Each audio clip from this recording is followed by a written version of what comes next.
Oh, hello everyone. This is Panda. I just want to make a quick update.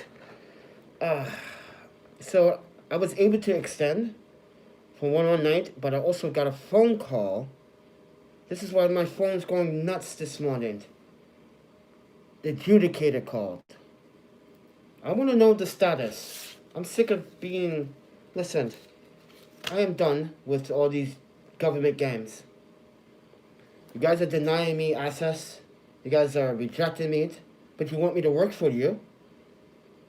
You want me to give you statistics and data. Then you lay me off and tell me April 2021 is when I can come back officially. And now I'm in this situation. Now I gotta talk to a adjudicator today, maybe? Strange. But whoever donated, I think it's a woman, donated $100. My bank is doing some weird behavior. I'm skeptical now. I don't think Citibank or the likes the idea of being. Why is there a double charge? Why are you being charged for a price line and then a $50 security charge again? And that's the thing. I think they're going to ask that question again. They're skeptical because they called yesterday about that. It's like, you get charged for a security deposit for staying in a hotel? As I said before, it's never happened to me before, ever. Not even at the Hyatt International or the Hilton. But it's their right if they want to charge. But the guy was not kind enough to only charge me $20, not the whole $50. So there you go. That's how nice they are. And he was asking me about how was my stay and everything. I was telling him that the Wi-Fi wasn't working very well for me because on my laptop. But on my phone it works because it's the phone. The laptop is the problem. Because, like I said, the laptop is secure. That laptop has personal information, government documents, city employee documents, and everything else. He said he had the IT guy, but I'm also an IT person too. I know how to configure my system.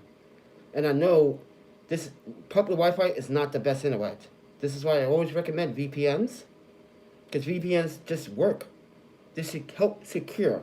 No, I'm not putting a plug for any VPN in this video. But I do recommend downloading and installing a VPN for 30 days. Give it a try. Trust me, guys.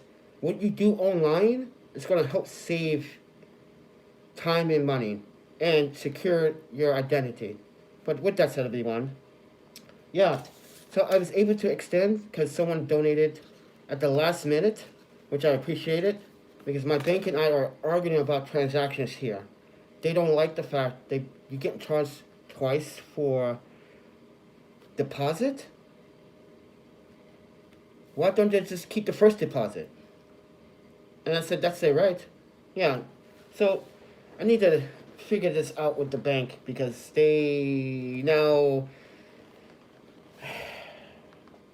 yeah, they don't like it. They don't like it. Ever since I came to California, they don't like it. They you know, they, I guess banks do that. They put holds, and that's what happened. They put a hold on the payment. Like, you got charged $80 here and $50 there. But as I said, I get that money back. So don't worry about it, guys. But with that said, everyone, I'm Panda, and someone helped me extend, but I also got a phone call from immigration office. And why now? Is it Thanksgiving today or tomorrow? I'm just confused. Look at that. I packed everything nice and neatly this time. Look at that. Nice and neatly. I know the airlines, they're like, oh, Panda, what's up with you and your gear? You know, ANA, they love me when I fly with them. ANA and Korean Air, they love it when they see me flying. They're like, oh, Panda, you got all your gear. Let me take that for you. They're so nice. They take my stuff and put it up on the thing for me. But yeah. I packed everything ready to go, and someone donated to help me extend. I appreciate that. I am going to leave I'm not sure if I should leave the person's name, but I always want to show my support to those supporters, so I'm going to leave her name. I think it's a female. And, oh, I took another shower, and oh, wow. So I'm waiting for the adjudicator to call, or someone from immigration, because apparently, I forgot. There's an immigration office downtown San Jose. I forgot about that all these years. So, guys, I might be able to take you down. Oh, wait.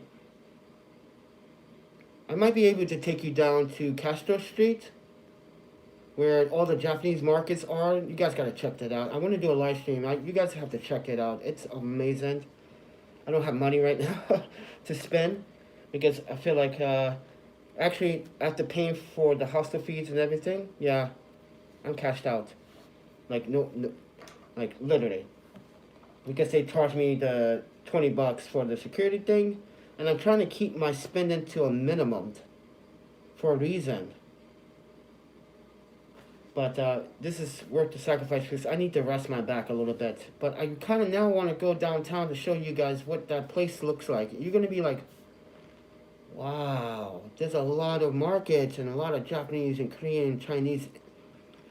So I was telling the guy downstairs, the manager, I was like, somebody told me, the Japanese person from San Jose told me to come here before. There's like not a Japanese community, but like a little area. And the Castro plates are down there. Oh, wow.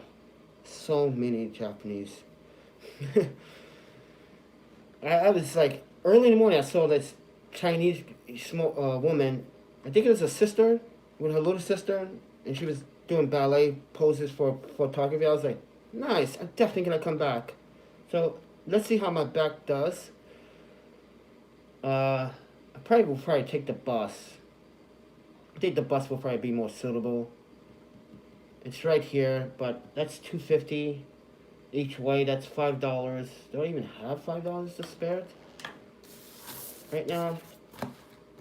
If they come in here, I don't know what they're gonna do. I gotta wait. But that's just weird. I get the donation and I get a phone call. And look, hold on. They said you can do this online. Your payment was declined because there's not enough cash in your balance. Oh, okay, yeah. Yeah. If it's declined because I didn't have enough balance. I'm reading my my bank statements. It's telling me that I didn't have enough because I didn't transfer all the money. I thought I just transferred that amount or whatever amount that I had left over. But they took the whole 100. So whoever donated, they took the whole 100. But I would get that back. So the $50 and the $20 deposit. So don't worry, I get it back, but it won't be till a few days. So take this in consideration. That may throw you off coming here, but I do recommend it because it's pretty damn clean. And as you can see, I keep my room cleaned. As you can see, I keep everything cleaned. What was that? Yeah, I keep everything cleaned. So, there's a little mess on the bed. I got $1. I'm gonna use that for the bus and 50 cents. But I'm looking for more change so I can take the bus, so I can go to Castro to do a live stream for you. I think I can walk back. Pretty far walk. I think I can walk back from Castro. So I do that.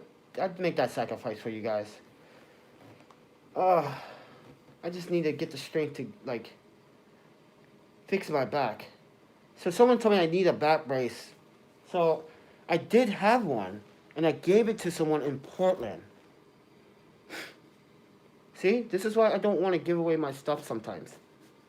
That person was begging me for it. He was like, oh, that one looks dope. I give you $50 for it right now. I was like, deal. Because I got it for 20. And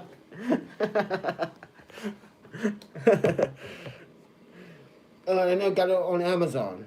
when they did have it at one point. I'm pulling and it hurts. But guys, yeah. I'm not sure what I'm gonna do. Let me put all this stuff away. Actually, this is trash. I don't know why this was here. I found that and I was like, oh wow.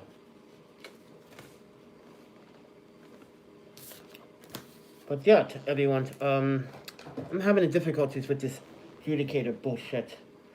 I'm done with them. I'm done with the immigration now. I'm tired of listening to what they have to say to me from now on. I'm a dual citizen. No, I'm not a Japanese citizen. I'm a resident.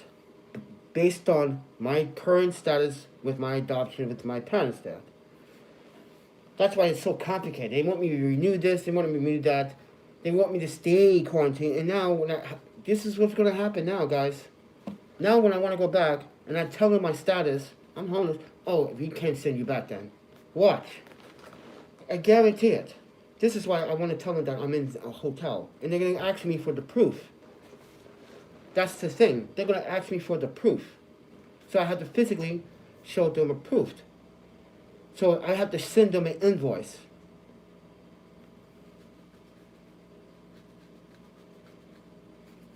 No, not a Priceline invoice. They want a physical invoice from the business. So I need to go back downstairs. I forgot to ask them about that. I need to ask them, can you guys send me an electronic invoice? Not through Priceline, but your invoice? Because that's what they are going to ask for. Yeah, that's what they're going to ask for. They want those documents. This is why I asked Northwest Portland Hostel for those invoices. I asked San Francisco for invoices, New York for invoices. That's why when I go to these hostels, I always ask for invoices. Because they want proof of any financial spending, what you're doing, especially right now. They want to know, why do you want to return back home now? Why you didn't renew your visa status? And not only that, why are you now deciding to resign from... That's another question. They're asking me the most disturbing question. This is my right. It's my choice. Why am I now resigning from my duties as a civil contractor? Because what's been going on the last 9 months, 10 months? The EEOC, the discrimination in this country, the harassment, the abuse in Portland. Mind you, I've been discriminated in Portland several times. And twice here already. Just outside last night, taking a picture of the building for my review. This homeless crazy woman tries to hit me with her shopping cart. That's why the young lady that was working last night was like, you okay? And I was like, yeah. I was telling her, you better be careful next time. Because I'm tired of this craziness. But as I said, guys, I'm grateful that someone actually reached out and looked out for me. And I appreciate that. Actually, let me look it up the name now so I can tell you who it was. The name of this person, Bella John. If I'm correct or not, Alabella John. Not sure it's John Labella or... Thank you. Arigato. I really, really appreciate that. You just saved my back for one more day. Because I was really not looking forward to putting that on my back right now. Not until I do something. So, but with that said, everyone, I packed everything up. It took me a while. Look how neat that looks. No, I haven't pushed it yet. But it was a problem trying to get that on with my back. Because, yeah. But with that said, why is this light so bright? Oh, wow. I'm trying to take a breather because I need to go back downstairs to ask for a physical invoice. They don't want Priceline invoices. I don't know why that is. It's the same thing. Guys, just give me my money back, government. Give me my wins for my EEOC. Give me my wins from John. That's Wisconsin. They're going to take their sweet time. That's what they do. You know what I mean? People in Wisconsin tell me in the legal office, like, yeah, you're gonna wait a while. That's especially now, especially with COVID. Yeah, look how long they took to deal with John LaHara. Even though that happened in 2019 of August, and now you come back 2020 of August to say, oh, we meant to get in touch with you. No, I contact you every month, almost every week, trying to find out what is going on about this guy. Then the porch light situation. But anyway, guys, I think this. Oh, come on, Panda. We can do this because we need to live stream today. Now, I'm gonna try to live stream with the GoPro. See, I got the microphone kind of fixed.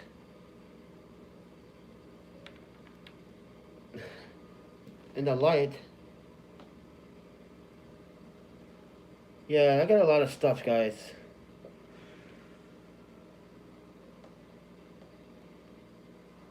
So I think I made a wise choice to bring all this stuff. Let me explain why it's wise.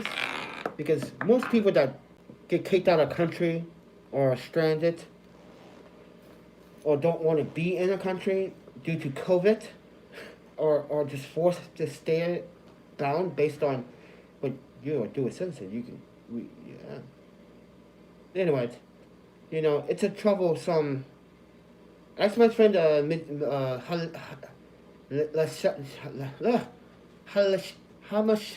Hamasha, he's technically Tibetan. I met him at a Covent study when I worked for Covent. He was always asking me questions. He's like, dude, he's like, you're like the coolest guy here right now. But yeah, and then yeah, I told her the reason why I don't work for Covent is because there are certain things. It's not, that job is not worth it. Sorry. Let me explain. Working in Wisconsin, $13.50 an hour is not enough. Sorry, it's just not enough. Yeah, starting is $13.50 in Wisconsin, and if you work at a facility like that, portrait starting point depends on your position. It could be $10.50 an hour to $25 an hour. So, yeah, depends on your position. So, roughly, I was receiving $17.70. I think I was. So, I'm just based on salary wise how much, but yeah. And still not receiving unemployment from that. So still have to wait.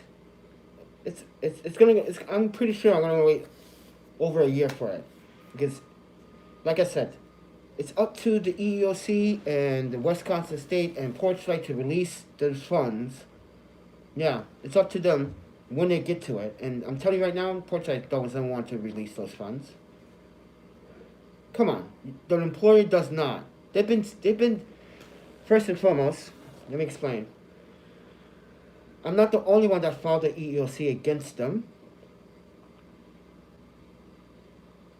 There were other employees too. This is why I emphasize that I would never want to work for a 501c3 like that ever again. You're going to violate people's human rights. I don't want to work for you. Oh, by the way, good news. That, you know, that dump drive that I just found? Oh, I moved too fast. Oh.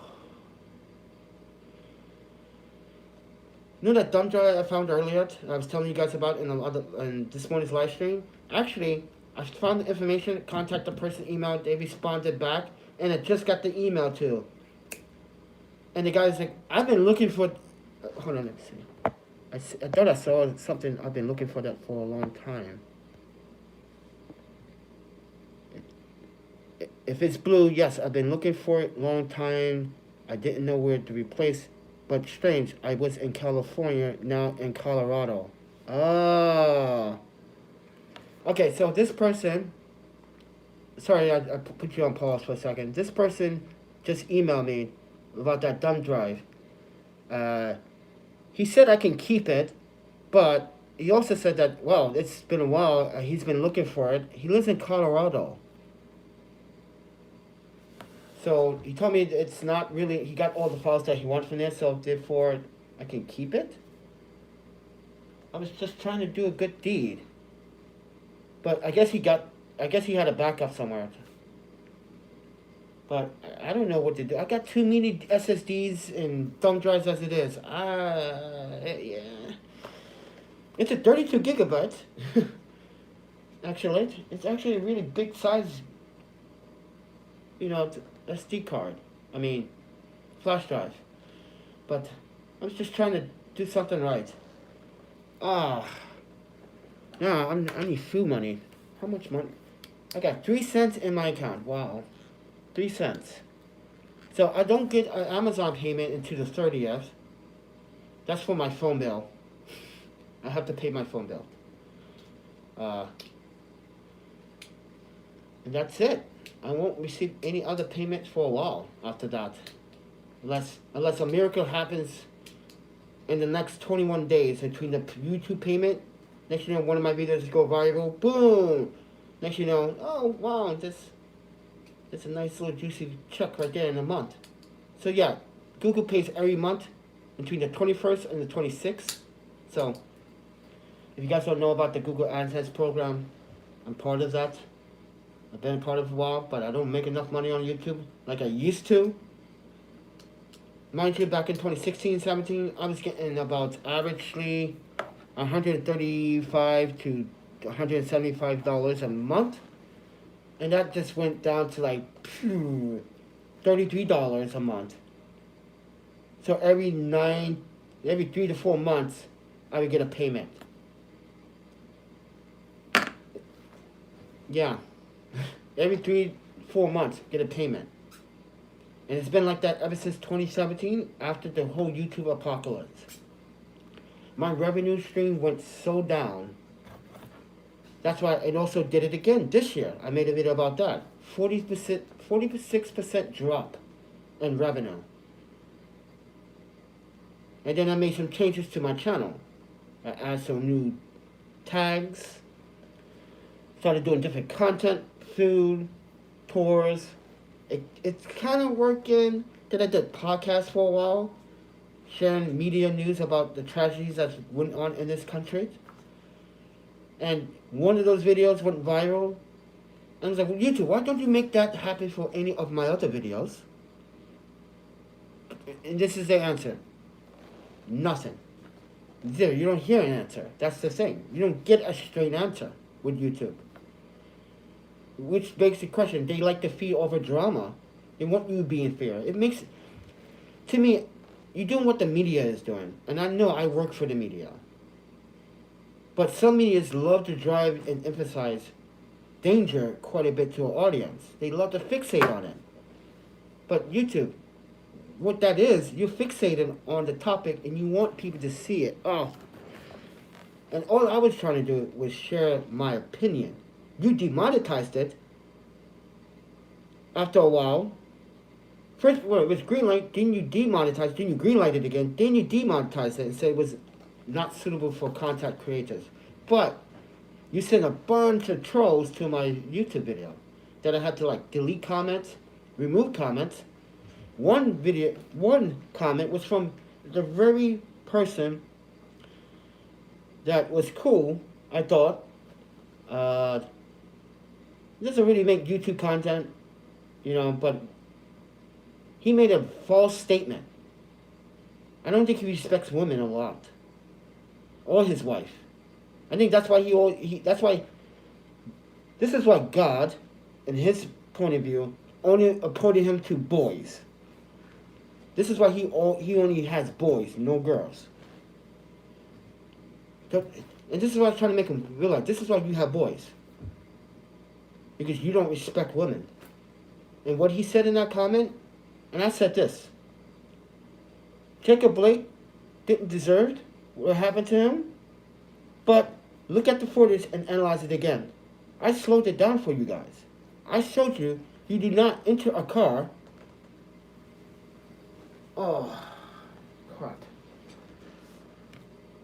right, you don't enter the car left hand first and reach down. Am I right or wrong? When you get in a car, especially in America, on the left side, you get to your right side, you hop in like this, right? Your body should be sticking out the door still. You saw him literally reach down in his lower seat. So, no, I'm not praising officer, but Mr. Blake put himself and his children at danger, which makes him incompetent. So, yeah. And that video went viral. 2 of those videos went viral. It's like, and then it stopped. Yeah, look at it. It just completely stopped. The chatter, the views just stopped. But other people's videos and channels keep continuing to talk about the situations. Like, for instance, recently I posted something on Instagram. And a lot of people's like, yeah, they raised $2 million to bail this kid out for shooting 2 innocent armed people. Well, they weren't innocent. They didn't. First and foremost, you're a 17-year-old kid. What are you trying to show off? You're walking around with a group of people with guns. You thought that was cool, and I think that's what his mindset was. He wanted to be part of something greater, and I understand that. But what your actions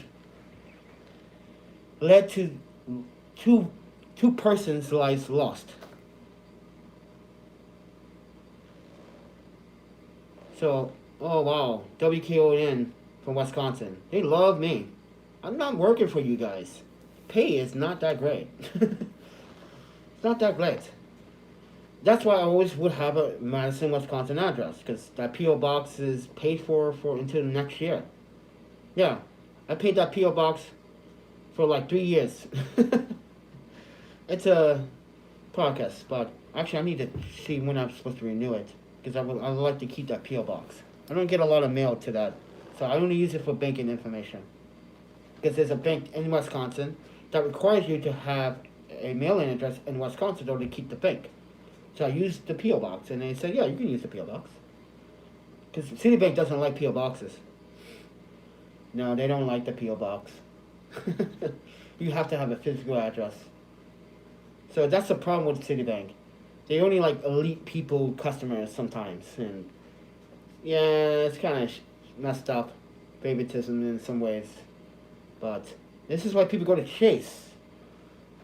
Starting to realize Chase might be the better bank. But I've been with Citibank for a long time. So yeah. Ooh, that feels good doing this. Like, oh, yeah. Oh, yeah. Kind of tickles a little bit. It's my lower back. But anyway, thank you for the donation. AJ. I'm going to call it AJ. How about that? I can't pronounce the Alabella John, but I'm calling it AJ. How about that? That sounds cool, right? Like, AJ just donated, everyone. See? Nicknames for everyone. So, this is Panda Nation. I think all of us should have nicknames. Or some type of online name. Like, well, Panda has always been my name. Like, since I was a kid. Panda. Panda, where are you going? Panda, stop. It's always... If it wasn't Panda, it was Keefy or Keiki. Stop it. Because people don't pronounce my name. So, yeah. But, anyway, guys. I just want to... keep you guys up to date. What's going on? Whoa. That hurts. Ouch. I don't have anything to drink now. Oh, wow. I have no money to go get something to drink now. And mind you, where is the water dispenser in here? I looked for it and there's none. No one thinks about clean drinking water? It might be in here. I look for it. I don't see it. I don't see it in the building. And normally there's like a drinking dispenser where you put, water in.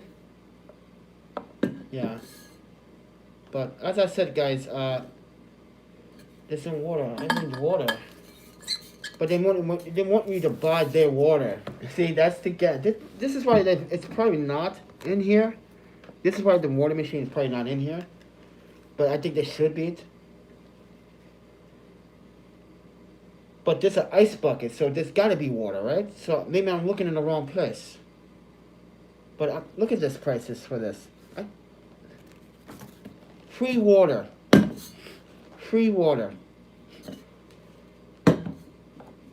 I think there should be one on each floor. Maybe it's on this floor. Maybe I'm looking in the wrong place. But guys, there's a room here.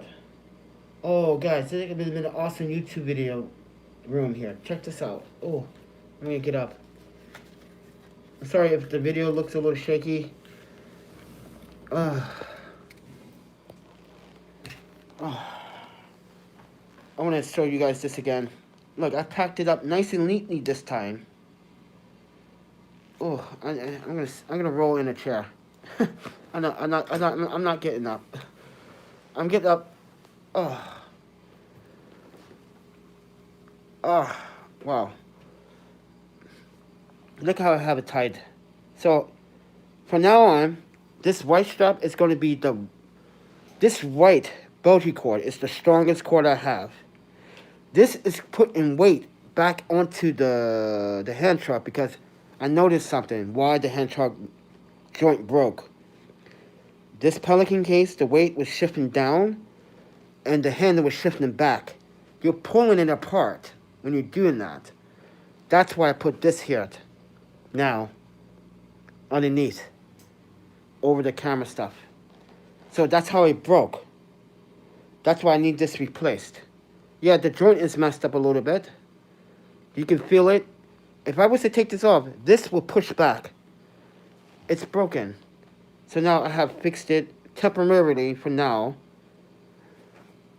But yeah, this is how I transport all the stuff. So let me get up. Oh. I feel like an old man. I am 40, mind you. I am 40. But yesterday, well, 2 days ago, I wasn't feeling 40. I was feeling more like 25. But now, today, I feel 40. But anyway, oh. So this is how. So I take the handle off to the fluid head. It's right here. I can easily access it from here. I can easily put it on by screwing this on with the corner 20 when I want to use it. But for now, leave it right here. And then when you can see how these strip ties, Hold on, let me turn the light. So you guys can see a bit better. There's a light right here. Oh. All right. Now we got light. This is a nice lighting room, don't you guys think? Sorry the video is sideways because I am mobile. And I just tried to go downstairs. Oh, wow. I need to get something. But you can see how these are tied up around the gimbal. But I'm using the book bag for the bottom to secure so it doesn't sling out. That's a really good idea to use with the book bag straps, as you can see. And by the way, this is the Tenba 32L. And then the first night I was here, this top part got deep. You can see the ice built up on here. And this material they use, oh wow, it really protected what was inside here. Because there was a lot of concentration from the humidity or the cold air that night. And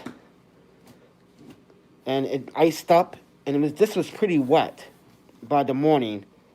And yeah, it survived. Look at that. It's like really good quality bag. So I got reflectors. So at night, the cars can see me. I prepared ahead of time. Oh, back. I got a reflector there, reflected there, reflected there, reflected there. So it makes no sense for you to hit me or a car cannot see me. Plus I have this. This is when I'm riding. I know I use this when I go night photography at night. So I have this, and I also have this.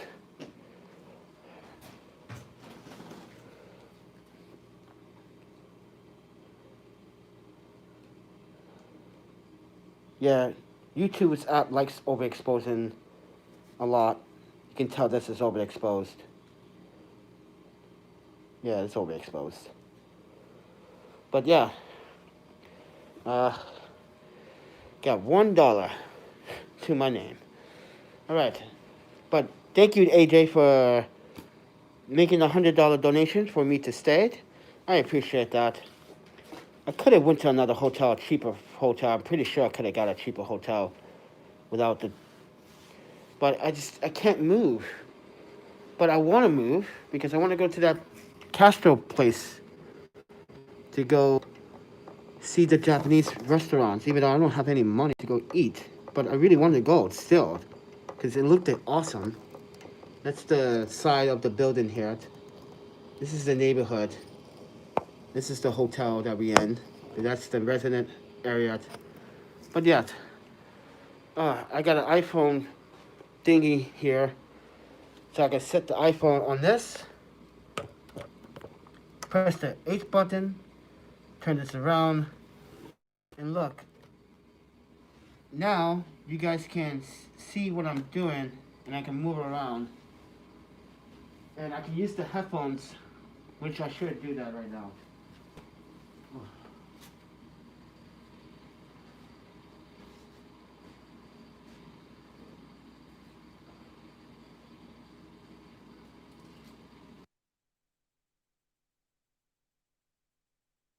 You should be hearing me now through the headphones. They're automatic connect. This is why I love these Sony headphones. Oh, they just work. They snap, connect quickly. It's like they respond. It's like 0.3 millisecond response. Boom. That's how great these are. But yet, so I can take off this. And then, as you can see, this is the mount. So yeah. So staying here for another night is not too bad. I do need to get some substance because I can't eat those potato chips. That's the only thing I had to eat in a day. And I need something better than those potato chips. So, but then again, I got 3 cents in my account. Actually, I got $1.03. See you guys up here. Is it? Wait. I think it's supposed to be a light. Oh, if that was supposed to be a light, that will be cool. Oh wow, let's check. See, that one has power. If those are lights, those are cool. Then that means this is like the perfect YouTube hotel. I think I would call this the perfect YouTube hotel. Oh, there is a light. Oh no, we can do product reviews right here. Look at that. You got the table. Check this out. Look, product review. Look at the light in it. You can. Wow, that's pretty cool. Oh, this hotel is just okay. You get half a star back because I was gonna rate it 4.5 because of this, but now you definitely get the 5 stars. Oh wow, because this is what I put you guys on because this one has an automatic hot shoe and it extends, but it's made premium, not that plastic crap. This is metal and it has a quarter thread at the bottom, but I modified this one so I can attach it with Velcro to something at will, or just screw it on and then have a light on this one. Like, similar to like how I have my GoPro. You see? Very similar. So, ooh. But yeah, that's pretty cool that the lighting's there. Alright. Ooh. Oh wow, that fell. I can also get lighting here. Look at it. This is nice lighting too, right? Yeah, not too much. Yeah, that one looks better because look, you can see my hand very clearly. There's no, well, shadow is, but still, pretty cool. The refrigerator is down here, but Thank you, David, for the lunch. I saw it. I just saw it. Oh, I'm an old man now. But, oh, my Tommies. Actually, I'm probably going to send these Tommies to my friend, Laura Bryan. Because he asked me for them, and I'm not really using them because I like my Setas better. I honestly like Setas better than Tommies. If you guys don't understand the difference between a Tommy and a Seta, let me show you. This is a Japanese Tommy, and it's much thicker and much comfortable. But I like my feet to be flat, and I like the roughness, and I like the Setas. It's like slim profile, and it has the metal to click, so it's cool to. If you don't know about Japanese culture, it is awesome to hear you walk down the street clicking. Yeah, and the Japanese women and and at the San Francisco airport last time a couple of years ago, I came through the airport wearing my Japanese hakuma, and the subtitles. That was like, eh? ah, ah, yeah. So, and look, it's getting destroyed. It's getting old. Look at that. But I like the set. I like Setas, and they're lighter. So I might send those to Lord Bryan. Because he asked me for a pair. I kept going every day, but the shop closed due to new restrictions. And Japantown right now, I was explaining to the guys downstairs, like a lot of people don't know, but a lot of Japanese Japantowns are in jeopardy. People don't visit them as much. People don't understand why they should support small little businesses. Oh, so yeah, but these are super comfortable. Oh wow, guys, putting this around your feet makes you feel like, oh wow, I'm never buying a 99-cent pair of slippers ever again. And mind you, Amazon sells the same exact type of Tommy for guess how much? $40. I got this for $14 from Japantown. See that? There you go. This is why you should support Japan small business in Japantown. Because Amazon, I feel like those are not real sellers. And maybe there are sellers, maybe they're buying this stuff from Japantown and reselling it on Amazon. And I need to talk to the Japanese community about that. But that's what I feel like what goes on in the States with Amazon. Like people buy stuff and resell it on Amazon for more what they pay for. So this is why I was like confused. Why is the Tame $40 to $50 on Amazon when I could go to a Japantown and purchase for $14? Makes no sense. By the way, this is a size 42. 43. I should be a size 40. So a little bit bigger for my feet because you're not supposed to, technically, you're not supposed to get like setas. Let me explain. Here is the seta. You're not supposed to have the seta bigger than your foot. It's supposed to be a little bit right at the back of the foot. So when you put it on, it should be like perfectly like that. So when you that metal that's hitting the ground, yeah, you can see it's been through some care. I'm gonna have to get new ones soon. But yeah, with these, you see how big? That's a little bit too big. It actually is too big. So it should be a little bit smaller than your feet. So yeah, proper size. So in Japanese culture, when you go to get when you are in Japan, when you go get fitted for a yakata, you see me wear it all the time. Any style hakata, you can one-piece roll hakata or two-piece hakata if you want a two-piece or three-piece. It depends what style you want. The more pieces, the more expensive it is. So keep that in mind. If you just buy the one yakata, that's a one suit, looks like a robe, and with obi, that's the cheapest you can go. So, or you can rent them in Japan as well. So what I'm trying to say is that when you get fitted, they're gonna tell you, oh, you should get smaller. Don't ever say no, no, no, I want bigger. Don't listen to what they're telling you. Don't ever say no, no, no. It's kind of rude, and actually it is rude to tell someone that's trying to help you educate you about their culture. Listen to what they had to tell you. Trust me. Don't let someone like me tell you here. So let's say you're here, and I tell you, you can't really listen and follow my instructions because I don't own the business. Even though I know a lot about Komodos, Hakata, Obis, I can tell you texture wise, how they're made, the iodized process, how to clean them properly, how to maintain them properly.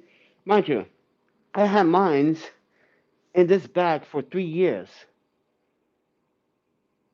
I always bring my Japanese stuff with me, just really rare, but this year I wore it quite a bit. And then I had to send it back. Then I brought another set. Yeah, I brought another set when I went to San Francisco. So, and it was pretty affordable, actually. More affordable in Japan's prices, actually. That's why I was surprised. It's like, okay, but all right. So with that said, everyone, I'm trying to stretch my back out. But yeah, what as I was saying, that's a light. That's awesome. So now I can probably do a product. I'm not getting any products in. That would have been awesome if I got a product, and that would have been my table to shoot video on. Oh wow, you guys be like, what table? But anyway, uh, this is what I emphasize. Oh, let me put you guys down. 'Cause I need to do some stuff and turn this on so that it stays charged. Put you guys so you guys can see me. So I slept kind of okay last night. My back was bothering me a lot. Oh wow. It's kind of hard to sleep. I kept waking up every like 40, 30 minutes. It's really hard. So, oh, look at this. Look at this. Look, this is my new style, everyone. Check this out. I'm gonna take you off the. Check this out. This is my new style. My footwear is bomb. I'm going outside. Look, just this today. My fashion is sick.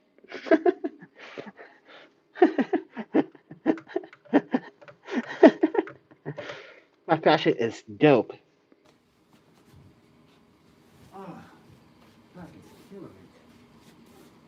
Oh wow, I was supposed to leave this. That's a bit stupid. I was about to leave the softbox here. See? I'm not a softbox, reflector. Okay. I got a smaller reflector. This is 5-in-1. This one's a little bit dirty. And this one's the big one. Oh, I like this one because it has these handles right here, so you can like bend the light, or you like, okay, let me get some of that. Oh yeah, give me some. Oh, oh, oh. Need to be careful. But yeah, and the best part of like it comes with the 5-in-1 as well, but you have to unzip both sides to loosen it up.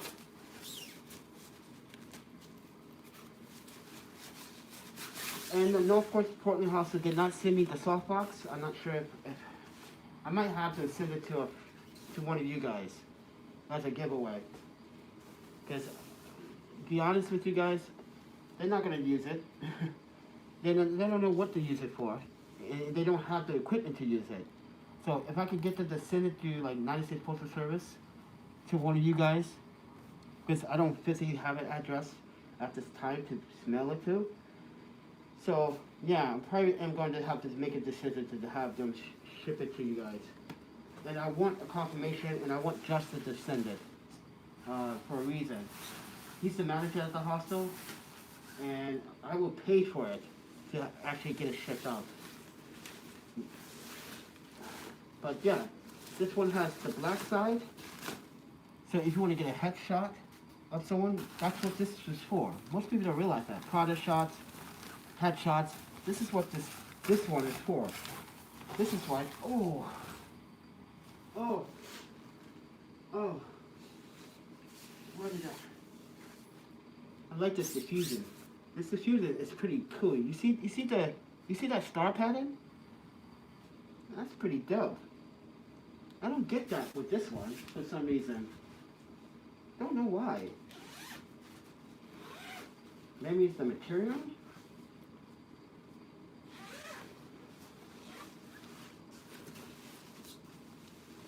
Well, like, sort of. But it's like, it's not shaped correctly. It's like, well, from my view, yeah, you see it? Yeah, look at this one.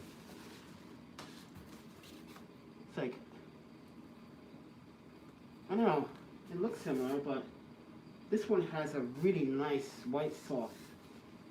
This one has like a cream texture, and you can see like the glitter texture on this. Yeah, but I don't know. I like this one better because it's big.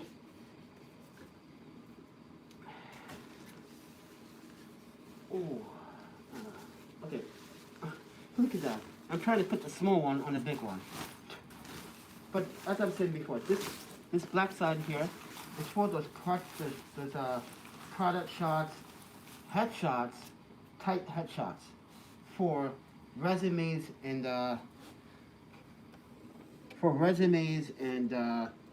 like headshots or whatever. Because in Japan, we have to write our resumes by hand every single time we apply for a job. And we have to take our pictures by a professional photographer, and that can cost a lot of money. Why is Japan like that? I don't know. It's a long history, many reasons why that is. I can go on and someone else will tell you like the main reason, but I can tell you this.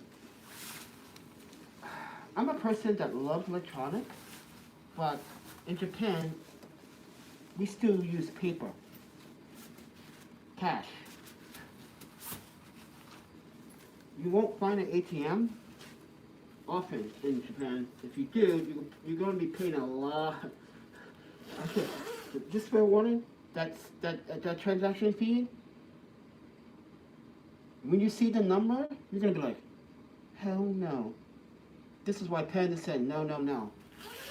Main reason why, if you're going to need cash, go to a main bank so you don't have to pay those fees. If so, try to go to an exchange place that has a good exchange rate. Please don't just pick any exchange rate. Those people will rip you off. That was my first mistake.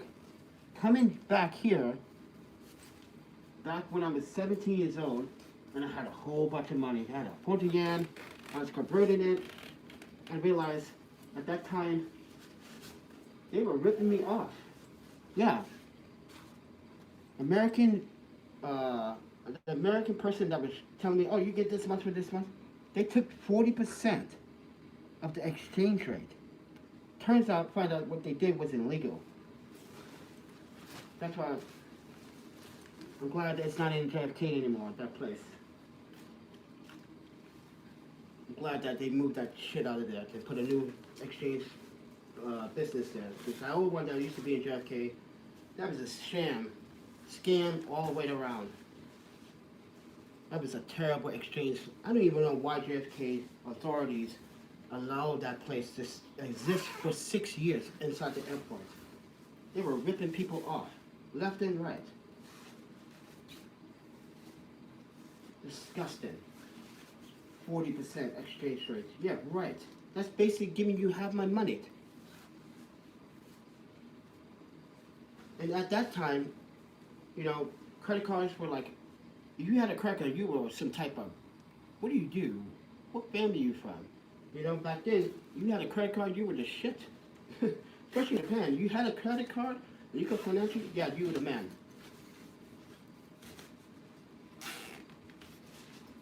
But then again, no one really uses credit cards in Japan. They still use cash.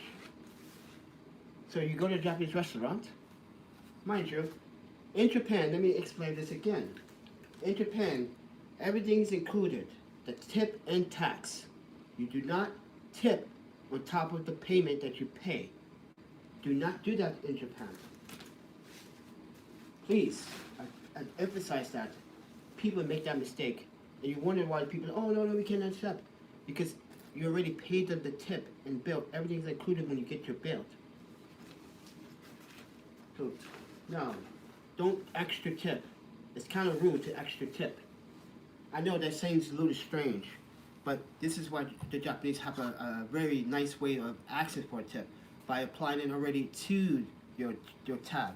I think more American restaurants should do that anyway, but they do sort of it.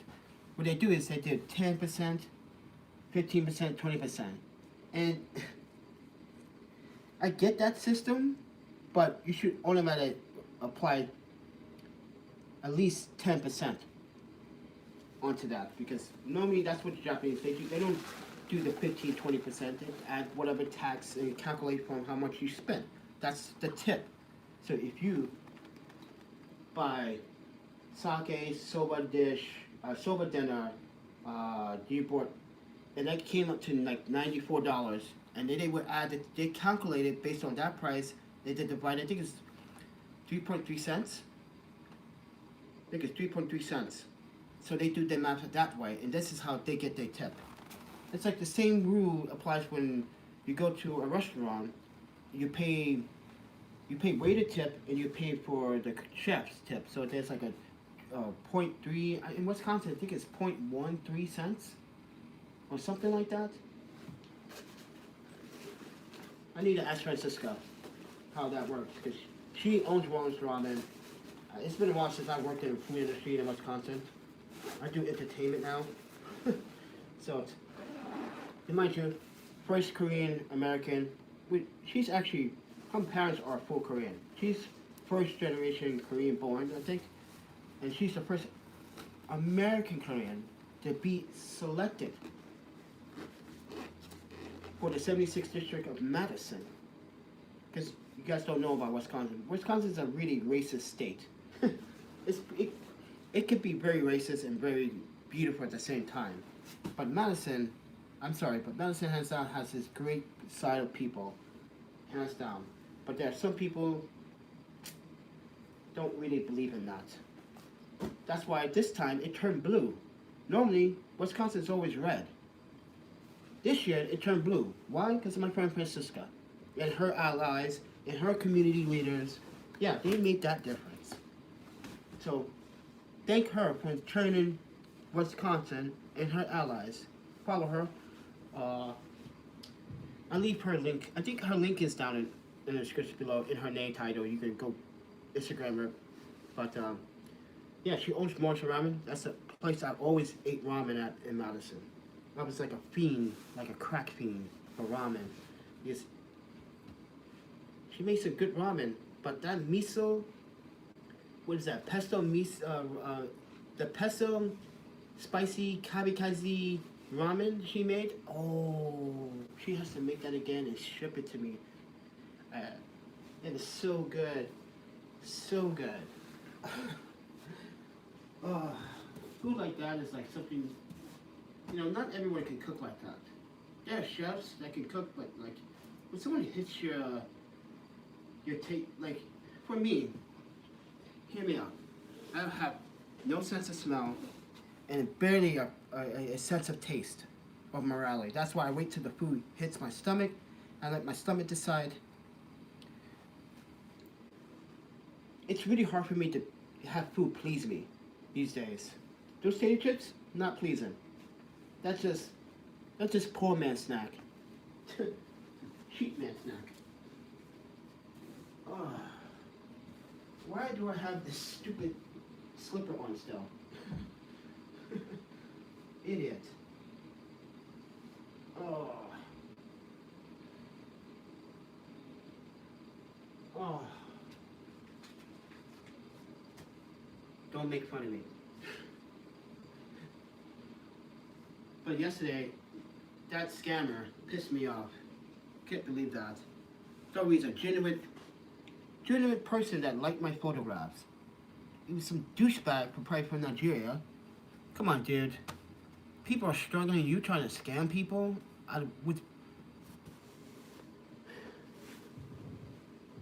You know, that would have been great. I would have got that $2,000 in that Cash App account. That would have been awesome. Maybe I could have scammed his ass.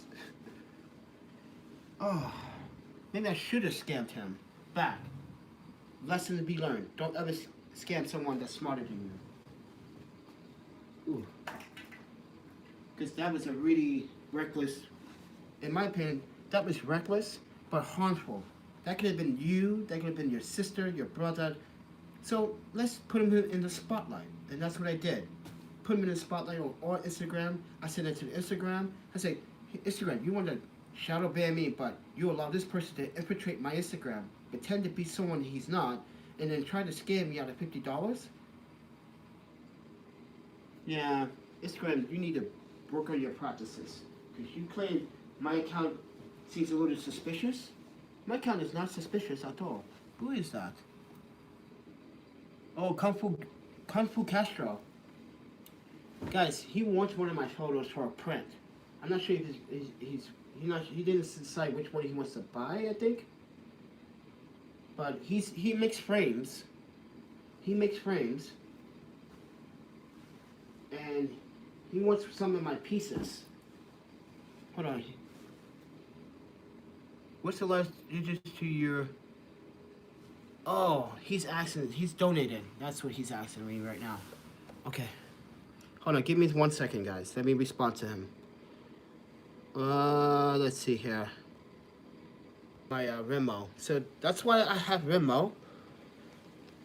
This is why I have Venmo, everybody. Because not a lot of everyone loves PayPal. Not everybody's. Venmo is an easy way to send money if you have Venmo. It's easy. Super easy. Like, okay, let me find... Oh, there he is. Boom. Let me send you 4, 2, boom. There you go. Let me go at my day. Same thing with Cash App. Oh, look him up. All you need is the last 4 digits of the phone number or the phone number of someone, or email or QR code, whatever. And he's like, oh, easy. Send you. Goodbye. Enjoy. Oh. But, yeah. But he lives here in San Jose. He knows how San Jose can be dangerous, and he knows. He's lived here. So the last time I was here, I did the my film. If you guys remember, last time I was here, I was at a Japanese film festival. I also was here again prior that year, just hanging around, and that's when I got my passport stolen and everything. I was kind of stuck here for a little bit. Not in this area, but San Jose. But then I totally forgot that there's an immigration in San Jose. Why am they sending me to San Francisco when I'm right here? Which is another thing I'm worried. Now I'm concerned. Why did you send me to San Francisco that year when it was right here? You made me waste $10.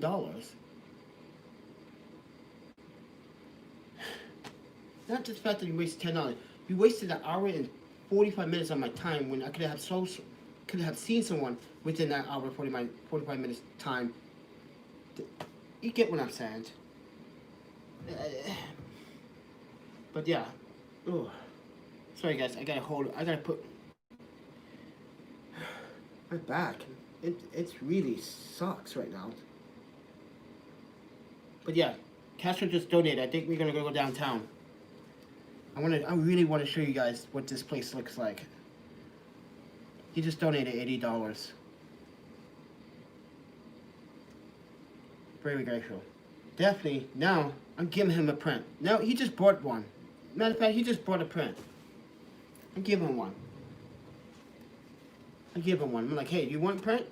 I give you one. You don't have to pay for it. You just did. Oh, come on, come off to my feet. See, this is a problem with my bag. Taking off shoes is a problem. Because when you bend down too long, it really starts to irritate. And I don't want to, I don't want to destroy these, because these are like, guys, I had the Hindu guy at the 7-Eleven store when I first came to San Jose say, He said, "Are those comfortable?" I was like, "Yeah, they're so comfortable. I'm not even wearing socks." He's like, "What?" I'm not wearing socks now with them. That's how comfortable they are. And plus, I got a sole on the bottom, on top of its own sole, so nice and soft. Uh, but I guess he thought I was. But then again, as I said before, some people thought I was either transgender because I was wearing. I'm wearing man leggings, for crying out loud. How you? Yes, my legs are like sexy and my butt cheeks are big. Not you see, and I'm sorry guys if I work out and care about my body and you know. But listen, you guys thought something. That's fine. I'm not hating about it. He was pretty nice talking to me because there was a weird black dude looking at me as I was eating something. He was like, "You take care of yourself," because he. But then there was that other Hindu guy. I stopped to fix that. Go away. Go away. Go away. Well, like, you talking to me? This is me, because he's on his balcony. You talking to me? Yeah, go away. I'm sick of you people. First and foremost, man, like, this is a public sidewalk. I'm trying to fix my camera gear. And you telling me to move? You do? And I said, "Do you own the property?" I'm a taxpayer. I pay taxes. Me too. I actually pay 38% more tax than you do.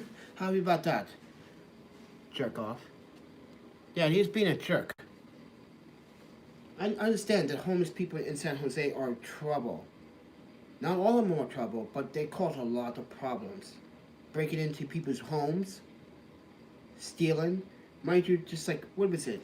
Before we got to San Jose, there were 2 stabbings, 2 died, and 3 are critical and still in critical condition at a homeless shelter. No one cares about the homeless population. No one wants to protect the homeless population. This is why I want to do that job. This is why I wanted to work for HUD. This is why I wanted to go work for Porchlight. Someone needs to stop fucking caring. Someone needs to. If you don't, I will. I don't give a shit what kind of training I have to go to. I do the training because I want this job. I want to make a difference. I tried to do that at Porchlight, and Porchlight refused to listen. But now they have to listen to the federal government now, because now they're under scrutiny. You're getting too many EEOCs in 1 year. What is going on? And if you go Google them assholes, excuse my language, Porchlight Inc. in Madison, Wisconsin, you see the reviews. They're pretty bad. Pretty bad. They got a 2-star. What? Well, first and foremost, a 501c3 should not be rated as a 2-star. If you're rated as a 2-star, you should be under question by HUD. Why are you receiving bad reviews, bad confrontation? What is going on? And this is why I emphasize with the ESC, not to the enforcer, but that adjudicator. That's funny. He's an adjudicator too. So, yeah. If it's just like, why would you deny and say none of this happened at the facility when I have video on it on YouTube? I have video of it on YouTube. Mind you, did you know Porchlight Inc. has been watching me this whole entire time? Yes, the lawyer told me. They've been watching this YouTube channel since I resigned. They've been watching since April. They want to find those videos. It's unlinked, baby. If I link you to it, that's when you can see it. You cannot see an unlinked video on YouTube unless you're linked to it. So keep searching. It's only for professional lawyers and the adjudicator and the EEOC to look at. And immigration, I sent it to immigration. They were pretty alarmed too, like, wow, literally, right there. You see that? And they talking about me?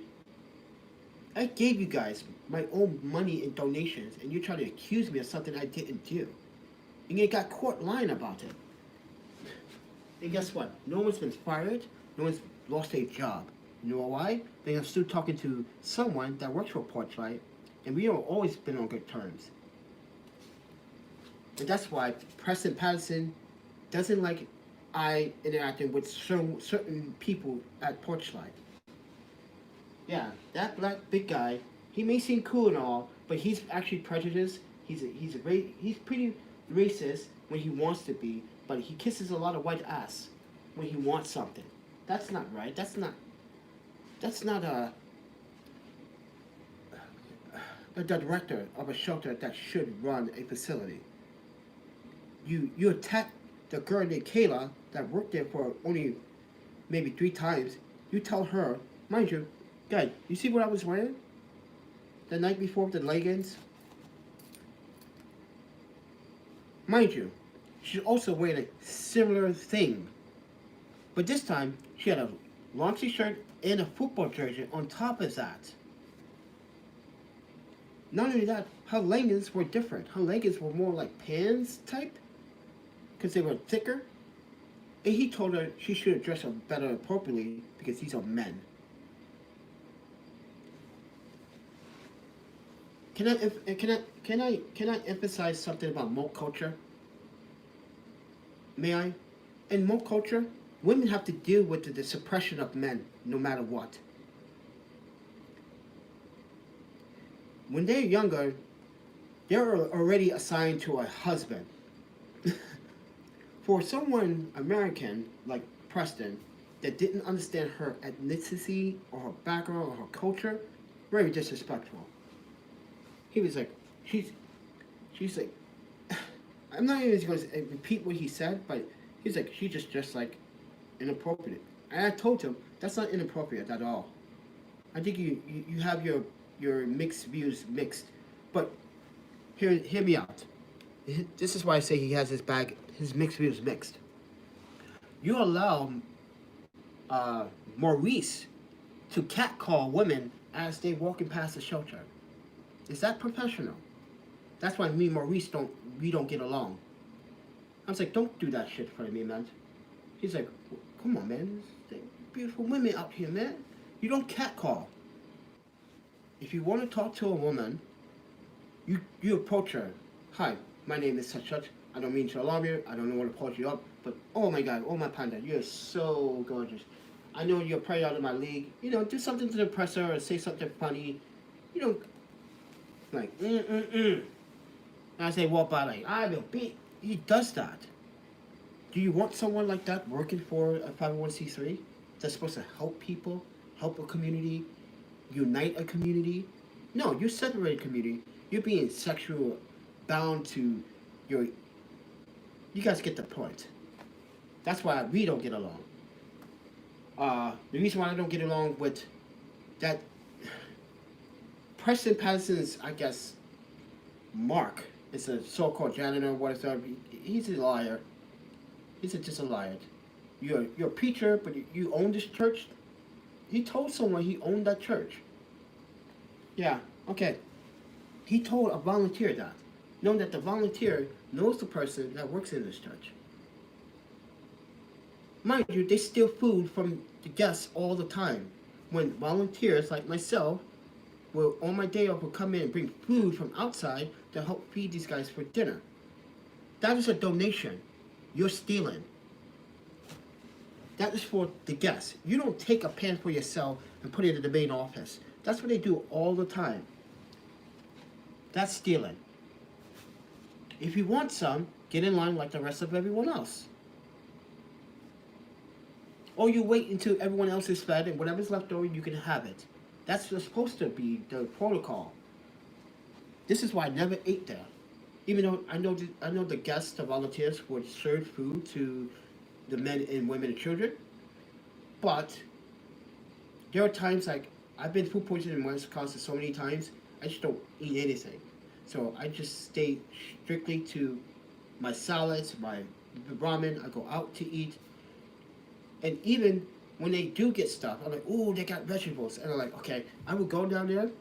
Or I would ask someone like Juan, when he worked there, he's Spanish Latino, he also followed his EOC when he gets done.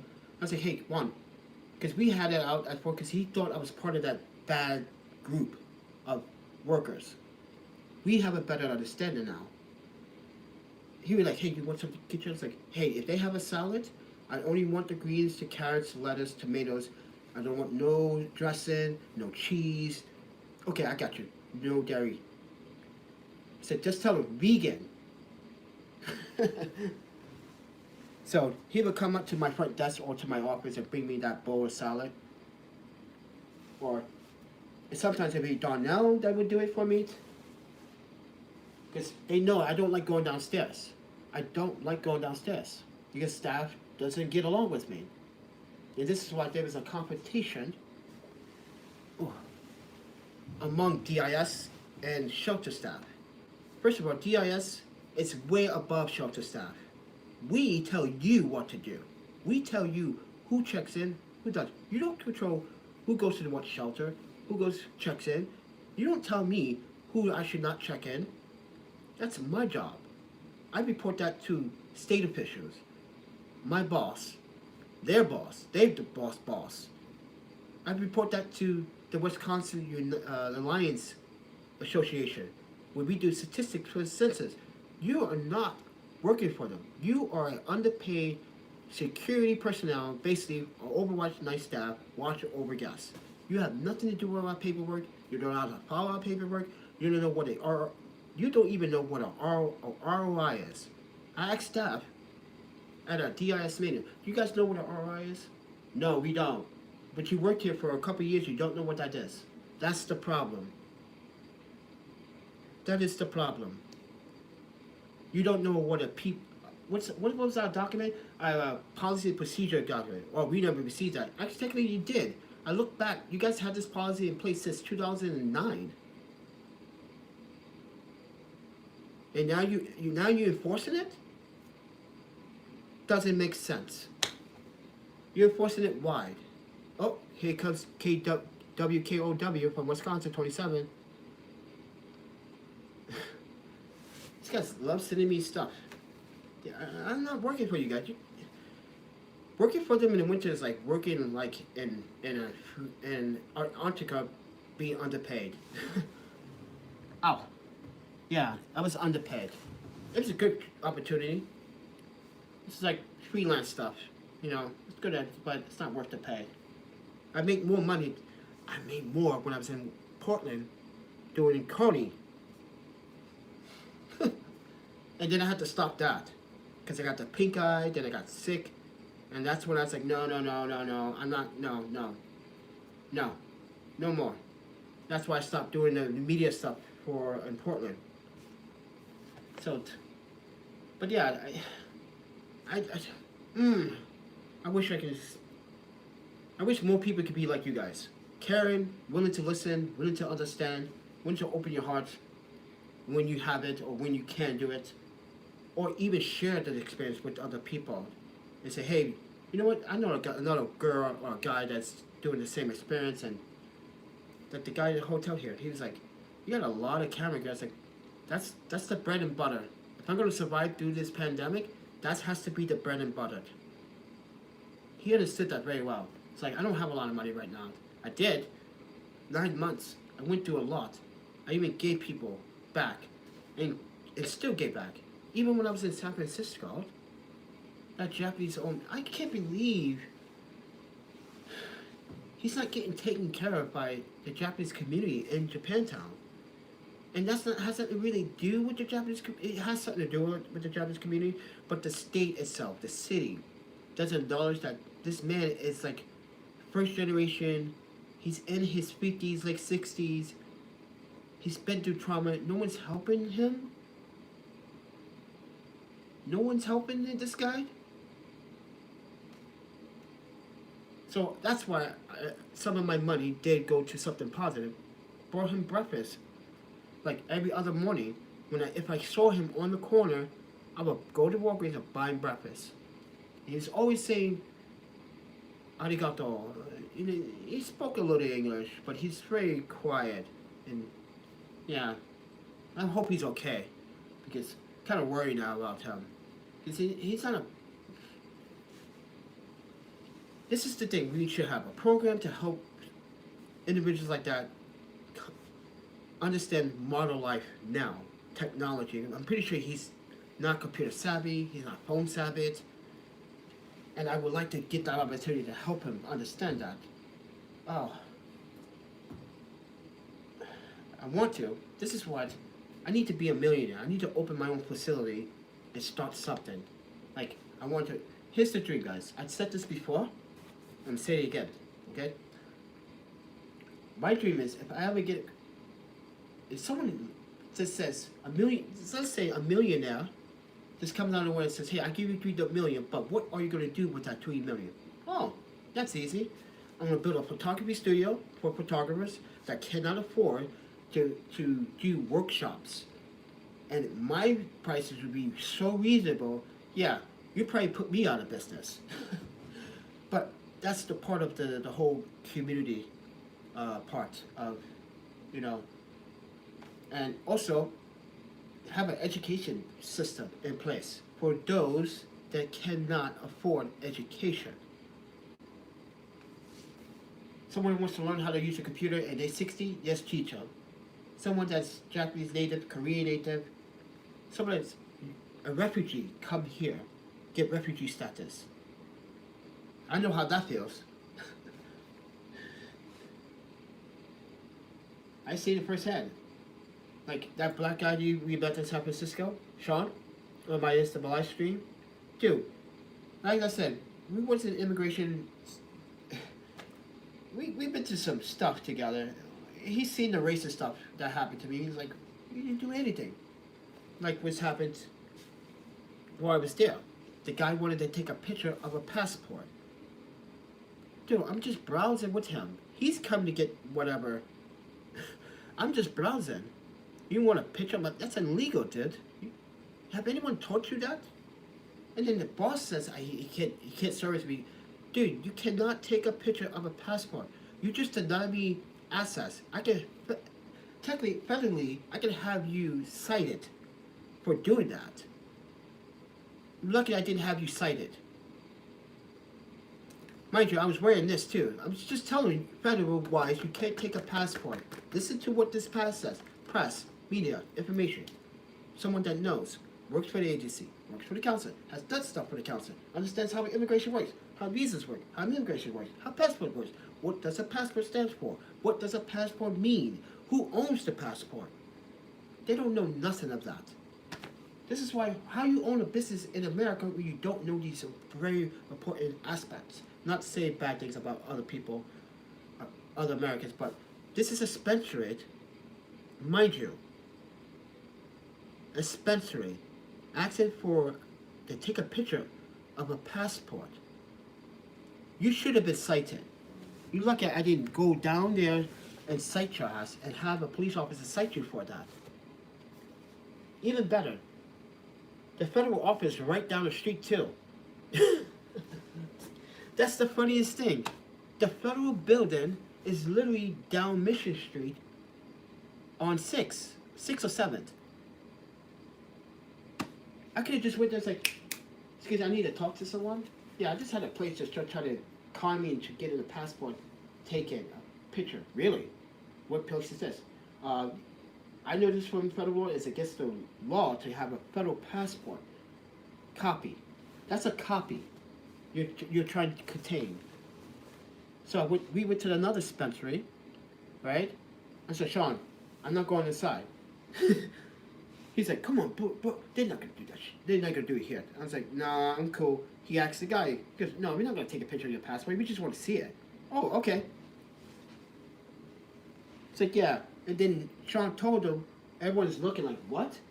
Dude, that's against the law, dude. What is he doing? What are they thinking over that? Another dispensary said it. I don't even need to say it anymore. Terrible. This is why I don't like going into those places. That's what happened last time in Portland with John. I lent him some cash to go to the dispensary, right? And I bought it for him through my payment because I was using my credit card because I don't carry cash. He asked me for a favor. I did him a favor. He's like, can I buy him a couple sticks? I'm not going to say the J word. Sticks. I was like, I guess. You know what? It's time. Yeah, let me get back. This is like July. This is like June, right?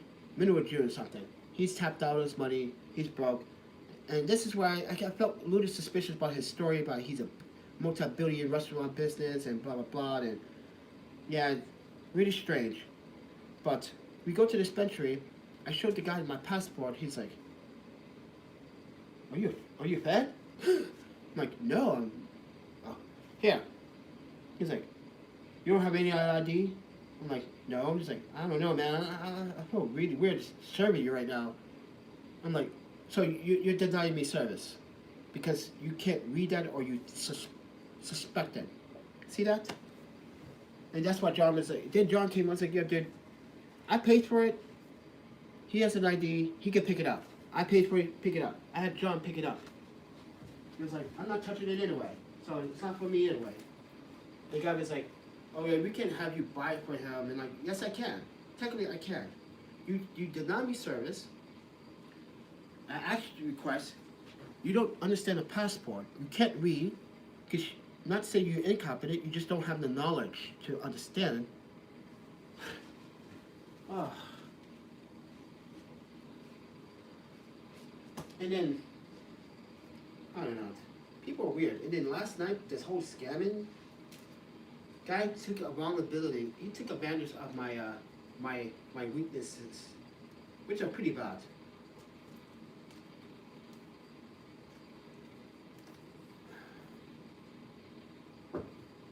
This is why I wish I had a superpower. I would change the world like no other. I'm making peaceful, but I'm not saying it's going to be a perfect world because there's no such thing as a perfect planet. No planet is perfect. Come on, look at it. Our atmosphere is going crazy. Ooh, that Mountain Dew is pretty dope, though.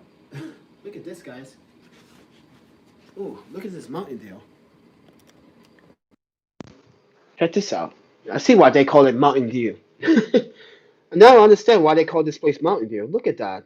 From the distance, from the window, you should be making membership on YouTube so people could help you out by joining your adventures. Yeah, but YouTube didn't give me that opportunity yet. I don't know why. This is why this place is called Mountain Dew. You can see the mountain range. Look at that. Isn't that beautiful? Oh, that's sexy. I'm sorry, guys. That's just too sexy. This is why. I'm sorry to say this, guys.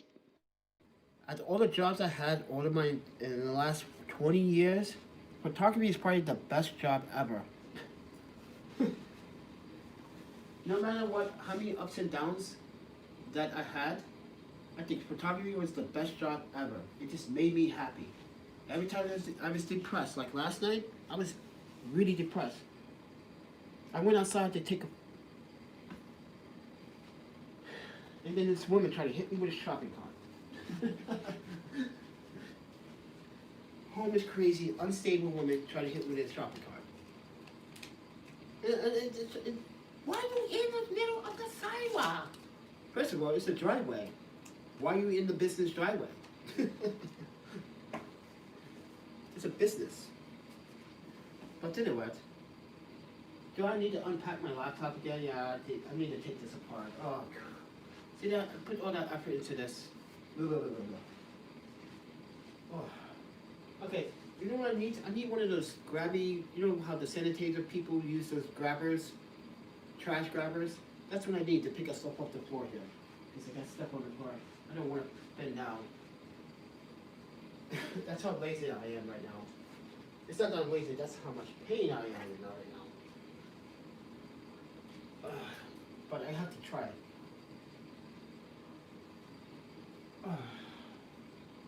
Okay, I think the restaurants are open now.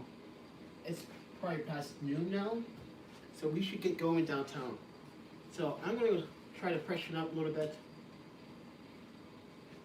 I'm going to go down there. I'm going to show you guys what it's like. I'm going to bring the GoPro. I'm going to bring the phone. I'll make sure this phone is charged. You guys are going to love this place. Oh my God, you're going to like Panda. You should live there. I don't know. New Jeans sounds pretty nice too. Eugene really hit the spot for me. That place, Eugene, Oregon, that place was really something. Even though I know things were far apart, but it was pretty. I know there's not a lot going on, and there's more going on here, but I know there's not probably money making decisions making there. That's why I'm not going back right now. But wow, you guys, that city was pretty quiet, beautiful. The landscape, the night, guys. If you didn't watch my night, did I did a night video? I think I did. Ah, I think I showed B-roll. You can literally see the stars. I'm not kidding. I'm not kidding. You can literally see the stars in Eugene, Oregon. It's there. Trust me, it's there. It's more visible than Portland. It's way more visible than San Francisco. Oh, so much air pollution. Yeah. So much air pollution. But Eugene didn't have that air pollution. It had some, but not a great deal of it. And that's why I was like looking up and I was like, holy snap, is that Jupiter? Why does it look so close? And I was like, oh, this Venus. Holy crap. I was like, oh, I'm falling in love with Eugene, Oregon. It's a college town. It's nice. And that Japanese restaurant I went to, oh, I'd have to go back. I crave for the miso. They had a really good miso. Makes me want to go back. Yeah, I'm a sucker for miso, sake, good people. I'm not a big fan of assholes, presidents, politicians that are willing to put you at risk. Yeah, I got a beef with that. Because at first I was like, I'm gonna get through this pandemic. Remember, in the very beginning of this pandemic, I said I got enough money to support me for a year. I came close, 9 months. I thought this shit was supposed to be over with. It's not. Not even close. Now we get a mutated COVID-19. I'm calling it COVID-21. It's leading to COVID-21 because think about it. COVID really started. Well, I'm not gonna get into it, guys. Medical professionals was talking about this long years before. But in 2019, things started popping up. That's why it's called. That's why I think why it's called COVID-19. Now you should call it COVID 2021. It's here to stay. Guys, you see me be tested 4 times, twice in Portland, twice in Wisconsin. Now you're gonna get tested here because I don't trust the tools, the machines here because it seems like people are not listening. Like for instance, I go downstairs yesterday to talk to the woman. One of the guests is not even wearing a mask, but the staff is wearing a mask. And I'm wondering if the staff is going to tell her that she doesn't have a mask on, or should I say so? So when I asked her for the microwave last night, because I forgot I had some leftover French fries from San Jose, and it didn't taste very well. I had to throw it away. That was disgusting. I ate that. I didn't eat it. I took like 2 bites. I was like, oh, these potatoes are so stale. But anyways, I was like, so is she gonna put on a mask? She goes, I know. Let me just deal with her and get her shoulder. She was ordering stuff. I was like, yeah, I wish more people were conscious, aware she didn't have a mask. But yeah, this hotel is pretty clean, very good. Only problem I have is with the Wi-Fi with my laptop. Works fine with my phone, but the laptop, I'm not gonna open my access to my I'm not gonna change my settings. No, because I like to be off the grid. No, I'm not going to disable my VPN settings. I'm not going to change my VPN settings. I'm not going to change my IP address. I'm not going to change my IVP and any of that. It took me a while to get that configured because here's the reason why. My parents have what we call a storage box. We call it a storage box. We have a server at home that I can send and remotely access at any time. If I need footage saved, it takes time, but I need to have stable Wi-Fi. This is not stable Wi-Fi. This is conflicted Wi-Fi because it's capped. In order for me to transfer files to a remote access computer, my parents have to be home at a certain time. This is why I leave my computer on at night sometimes. And when they get home, when they see the request, I hear my computer turn back on. Like the screen goes dim, and then when I'm sleeping, it will pop up. Yeah, my parents are online. They process that data. I'm sending some of the footage, photos. I have an archive of this stuff. That's why, guys, I don't lose video. I don't lose photos. That's why I have multiple hard drives. I have a storage cloud. Yes, I have to pay for storage cloud. And yes. So I won't do it here, but let's say I was at Northwest Portland Hostel. I would do it on their Wi-Fi because it's actually a little bit it was conflicted sometimes. But when it worked that night, oh, it worked. It worked. So now you guys understand how I transfer my data. Where do you store your data if you run out of hard drive space? That's what you got parents for. and storage. I recommend buying a terabyte drive, but look at that. I just bought a terabyte drive and I'm about to fill it up. I need to buy another one now. Or just transfer that whole terabyte, which is going to take at least 3 days, maybe. Depends on my internet.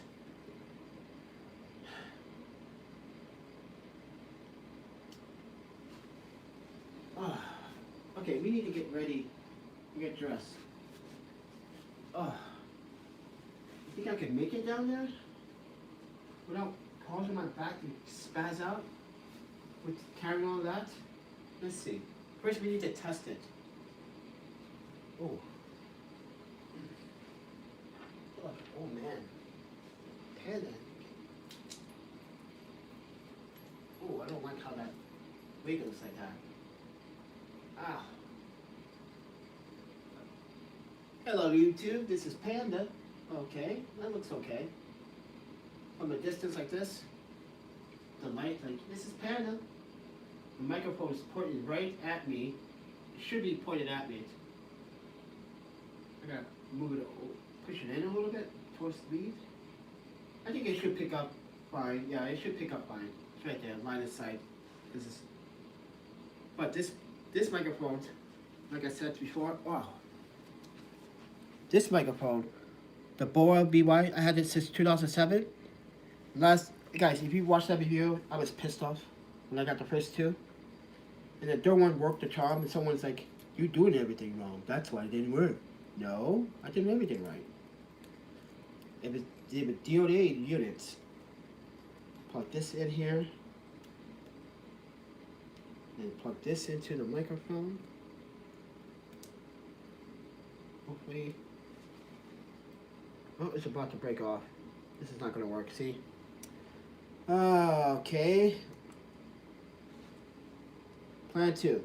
Plan B. Rubber band this shit onto it. That's my next step. Try to crazy glue it. You know why the crazy glue didn't work?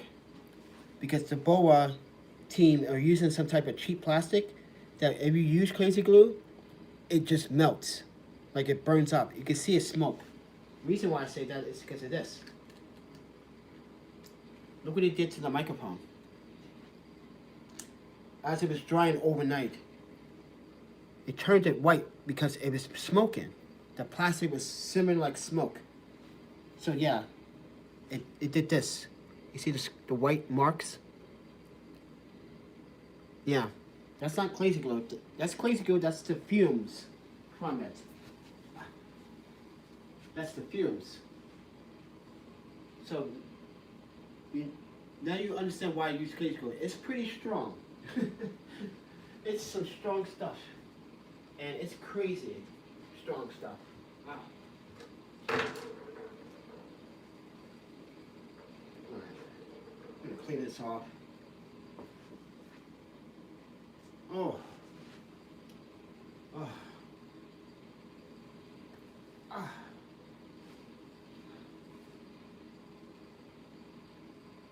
Yeah. Okay. So, what I'm probably gonna do, I'm gonna try to DIY this. I need this microphone. This is like the best microphone. This microphone comes with a TRS cable, comes with a shotgun. The Rode video micro doesn't. You pay $60 for it, but I paid $40 for this. No, at the time I paid $33 for this. It came with all these accessories and a bunch of other cables. Worth the steal, I'm telling you guys. So, what I'm gonna do, you know what would be cool if I can drill a quarter 20 hole in this frame, and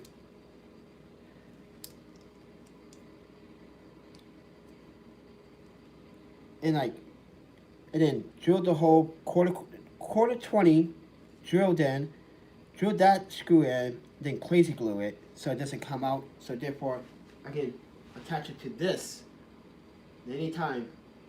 Oh, that's a good idea. Let's do that. We're gonna do it right here on the live stream. We need tools. Oh. First, we need to sit you somewhere else. We're gonna probably do it at the table. I wish I could put this over. Can I put this over there? Yeah, just move this. I want this thing over here. Yeah. So I'm gonna move you guys. I'm gonna move this whole plate thing over here. Actually, yeah, let's put you guys on the table. Oh. Oh. Wow. Yeah, I'm gonna put you guys on the table here. Oh.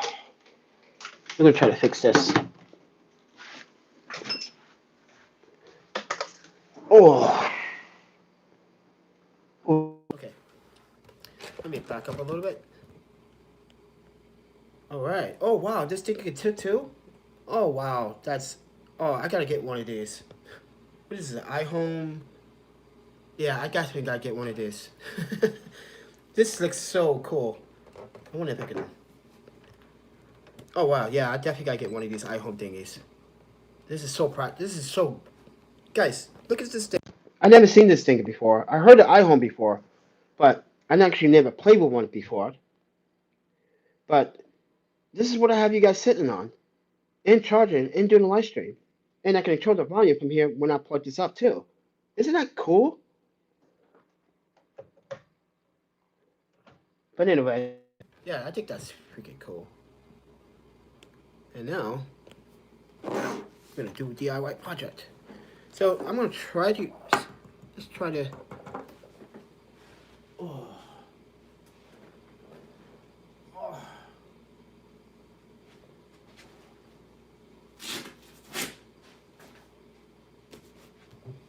Let's try to make some magic happen. Let's fix this. Well, I had it for 3 years, so it finally broke. So that shows you that, yeah, it took a beating. Take some screws out.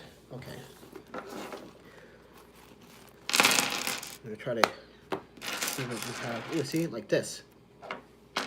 If we can get, if we can drill without, if I can drill a perfect quarter 20 on this,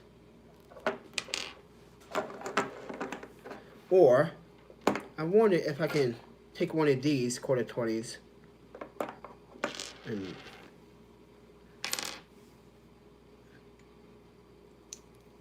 crazy glue it on it or something, or okay, let's try that, because I definitely need this piece. This is the mountain. Oh wow, can't get it off. Now this part is strong, but the legs that support it is kind of fingerly. Not very ideal. Okay, so we got this glue, we got pliers, we got Okay, we need to take everything out because I need to know what's in here. I'm not trying to take that apart. So we're gonna try to fix this. Somehow, we're gonna make something happen. Where's the GoPro? Sitting up there. I need, actually, I have this. I need to see, like, something, a simple design but strong like this could be very promising. So what I need to do, I'm gonna clean this up and break these tips off. Clean that up, sand that down a little bit. Yeah, we're gonna do a DIY project. We're gonna fix a shotgun microphone. We're gonna make it better. But I really feel bad right now for homeless people that cannot celebrate Thanksgiving. I wish I had money. I would probably do like a potluck in the park or something. Oh, that would have been so cool. Just think about that. Doing potluck in the park to feed, during this COVID time, yeah, I would have to schedule like 1 by 1, 6 feet apart, one at a time. I know you guys are hungry. I know there's a lot of hungry people out there. And I don't eat from time to time, so. And when I do it, it's looking like I'm eating. I'm eating poor man's food. Okay. Actually, where's my sandpaper? I had sandpaper. Oh, if you're a rollerblader, if you remember this, you remember this? Kryptonics? Yes, I still had this for over 25 years. Yes, this screwdriver I had for over 25 years. And it now just broke. So if you're a rollerblader, you know about Kryptonics, wheels and bearings. If you were in the 90s back then, rollerblading, skateboarding, you know it. Oh. I'm looking for sandpaper. I had sandpaper. Because what I want to do is sand that down, so when I glue it, it just automatically dries up really quickly. Oh, but you guys are probably saying, why don't you just use Velcro tape? Well, I don't have enough. What I would do is take the Velcro, wrap it around it. Therefore, this is why I need to bring the GoPro over here. Okay, I'm not going to walk around. I'm going to try to stretch. Give me a second. Let me try to stretch.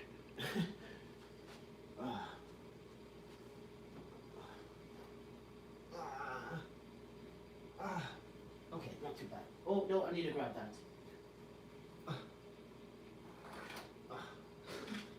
Guess you see what I'm doing. That's a lazy panda right now. Okay. So, I'm going to sit you guys up a little bit. So you can see what I'm doing. I could take the Velcro, wrap it around, and then like have a Velcro sticker on the GoPro and be like, psh. But problem is that wouldn't be very ideal because that means that the dead cat will be in the frame, and I want it out of the frame. So in order to compensate for that, we need to do something with this. So we gotta take this off and modify it. So what we need to do, if you're gonna put Velcro, I'm just gonna demonstrate it. I'm gonna waste the Velcro. I'm just gonna waste it because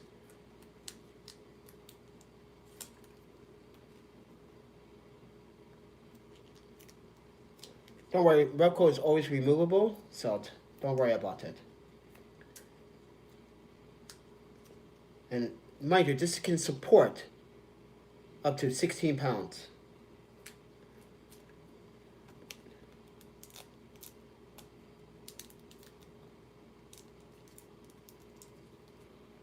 Now, let's say we had this piece flush with the tape. You see? With the tape.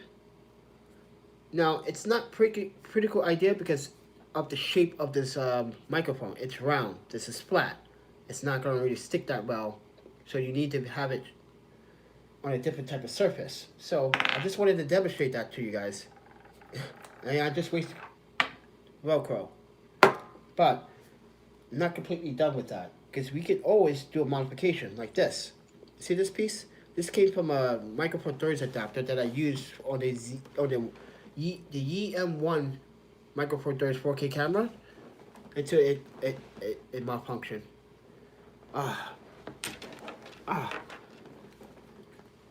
So we're trying to make something. I mean, I want this piece. Since this is broken, we want this piece. We want this ring. You're gonna see what I'm gonna do with the ring. I have an idea. I'm pretty creative with stuff like this. I used to take batteries and disassemble them and blow them up, and I didn't know that was like dangerous back then when I was a kid. That's why everyone thought I was crazy in Japan. Like, yo, dude, you're nuts. What are you doing? What? I was experimenting. That's why people was like, you're a thrill seeker. You're nuts. Maybe I am. At least I'm doing something. Right? See? If we could get this to be the base. See this? If we could get this to be the base. I wonder if I can take this off. No. Probably not, because I got crazy glued the shit out of last night. So we need to... I don't have other pliers. See the screw? Not cheap. Yulong Z. I'm going to stress it to them. Like, yeah, guys. Oh, wow, this does come off. No, see, if I take this off, yeah, this is, yeah, we're going to have to modify this.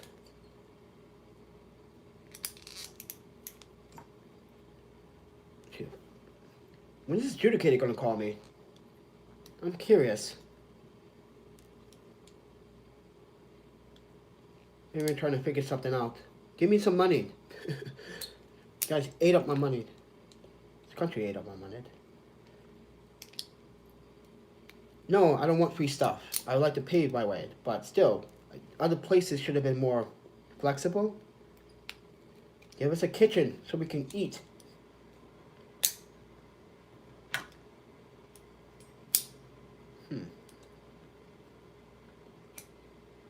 Okay, I'm gonna do the best we can.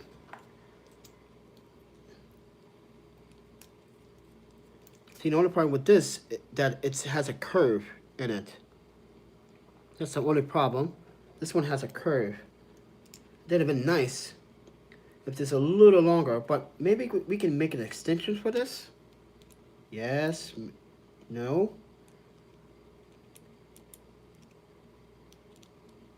Maybe. Let's see. We can make an extension for this. Come on. Yeah, it's not tall enough. So that would have been a cool idea, though, right? Put this on here, make an extension, right? That would have been super cool. See, my brain is flowing with ideas. That's why I don't want to do drugs. I want to stick with my sake. Someone tried to offer me marijuana last night. I was like, no, thank you. And I'm not here for that.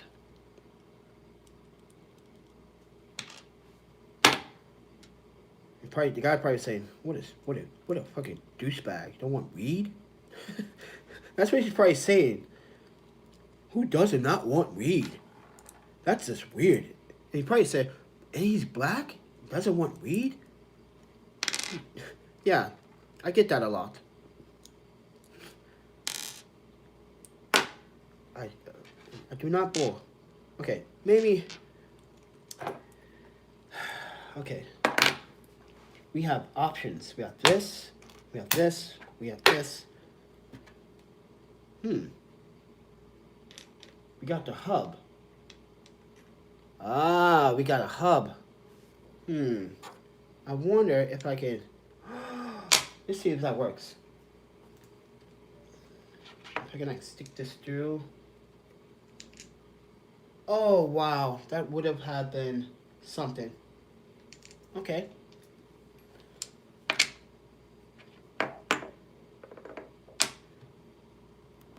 I guess we're gonna have to take the Velcro off. Wow, that Velcro was pretty strong on that. Okay, save that. Let's see here. I have to fix it, guys. I have to fix it. I need this audio. I hate the audio on the GoPro. It's not ideal. Yes, it will work, but it's windy outside. This is the Bay Area. This is why I emphasize. Where's the deck cat? Put the deck cat on. If you're in the Bay Area, keep that deck cat on at all times, because the wind. Oh, the Bay Area and the wind is unpredictable. It would come out of nowhere. But that would have been nice to have this. Like, boom. Maybe? Can we get it? Oh, this is a push mechanism. Oh. Does that mean it comes out?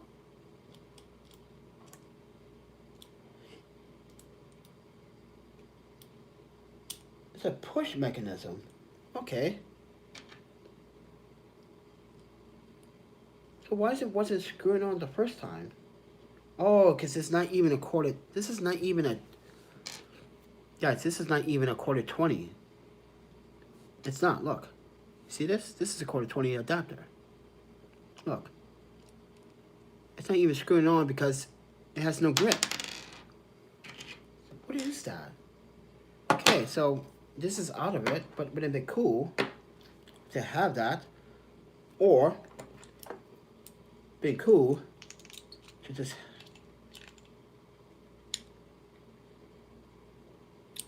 let's see here.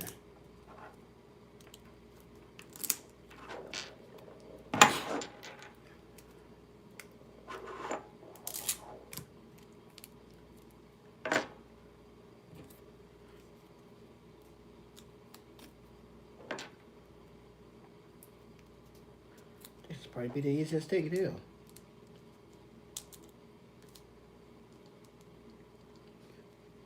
Look at that. That was pretty damn.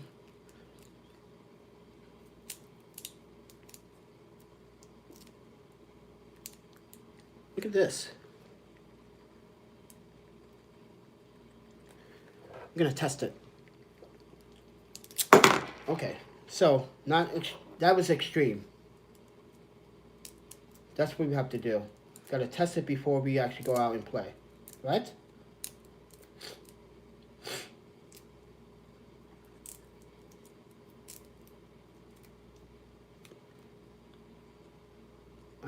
I think I got what I wanted.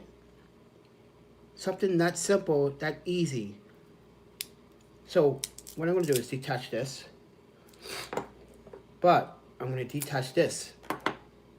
I'm gonna make this a permanent shotgun mount. Crazy glue. I had sandpaper. I was looking for it. Oh yeah, it might be in my hygiene bag. Can someone tell me the time? It's my. Oh wait, never mind. I can. 12:37. Okay, that hygiene. This is like the best thing for my fingers for the winter, especially out here when it gets cold. But I like to use this when I'm sewing. I like to use the athletic tape for my tripod, but I noticed that it's coming untangled, so I'm gonna have to remodify that. But I like to put these around my fingers to keep my fingertips warm in the winter because frostbite. Okay, so what I was gonna do I want to take the spring out. It seems a little bit distracting. So this is what I'm gonna do. La la la la. Easy glue that. Spread some of that glue all the way around. Just spread it around. Show you guys what I'm doing. Oops, I don't want to touch it because the stuff sticks. Get a nice coat on there. Here we go. And then, is it this way? I had it.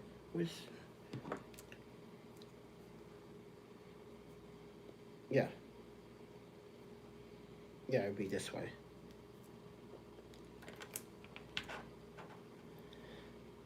So you guys are probably saying, why are you using Clazy Glue when that has a really strong adhesive tape? That's because what you just saw a moment ago, when it came off,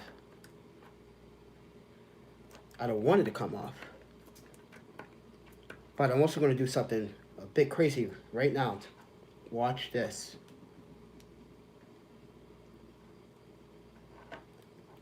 Clazy Glue on the Velcro. That's right. Clazy Glue on the Velcro. So,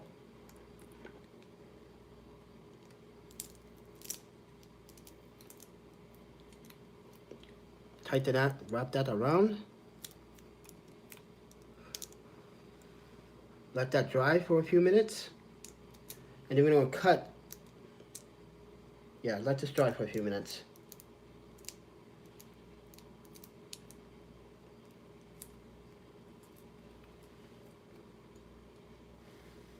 Yeah, we're going to let this dry for a few minutes.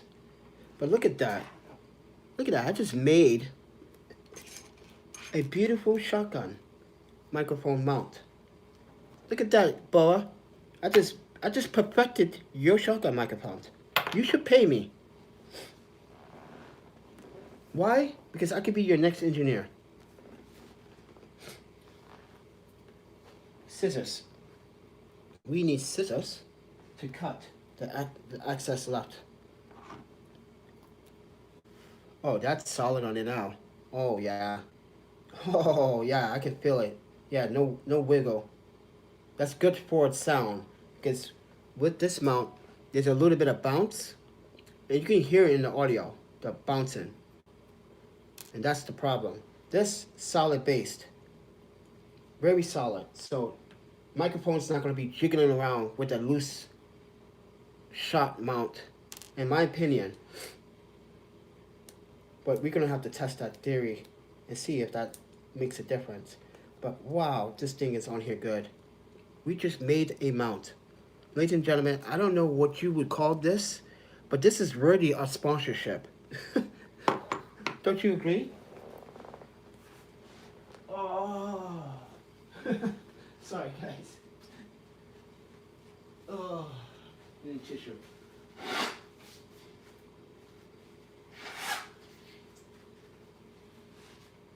But don't you guys think that's worthy of being sponsored? This guy just fixed your GoPro microphone and made it even better. Pay that man, Panda, now. Panda deserves payment. I want a job. Ow.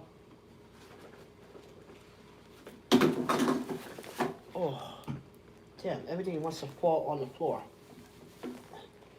Give me a job. Thank you for watching this long. Whoever was watching, probably email, probably David, probably Samina. Okay, where's the scissors? Oh wow. Oh. Oh. Oh. Oh. So guys, if you just tune in, we just perfected and fixed the Boa shotgun microphone shot mount. It broke after 3 years, but the problem was it was just moving around a lot, and it's about to give away. So we wanted to take it apart and use these parts But I really like this red accent, so I'm probably going to try to mount this on here somehow. Or, yeah, I like this red. But yeah, you know what? Stuffy's good. And we just modified it. And now we're going to take some of this access adhesive to make it look a little bit better. Yeah, so it's not too bad looking.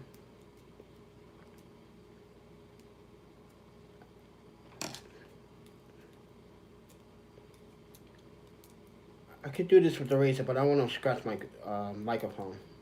I really don't. Oh, I just did. Never mind. I should just use it. I just scratched it. I'm trying to take this access piece off.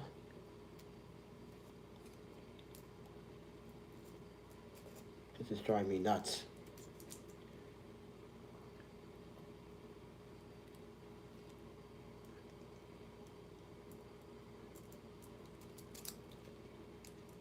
Yes, we're trying to make this look prettier and neat without scratching. Okay.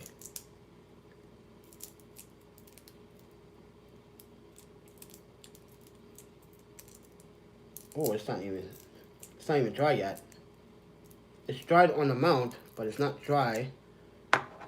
So we're gonna put another sticky tab of glue underneath here. And put that in the refrigerator for about 30 seconds. But I don't want to touch the glue, so I'm not going to touch the glue, so I'm going to use the scissors to pat down and then do it on the other side. You see, it's coming off. That side is not glued, so we're going to have to put some glue on this side. And then, I know you guys are saying, Keiki, you use Crazy Glue for everything. You should be sponsored by Crazy Glue. I should. I use Crazy Glue for everything. It's like, it's fun stuff. And not only is it's fun, but it fixes the things I want fixed right on the fly. Like, right now. So, Crazy Glue, sponsor me. That's all I have. I got another bottle of this anyway, so yeah, I buy a bottle of soap out. Two guys, I bought 2 of these. I think it was from Walgreens for like $4, $3. You buy these separate, you spend like $2, $3. They're trying to call me.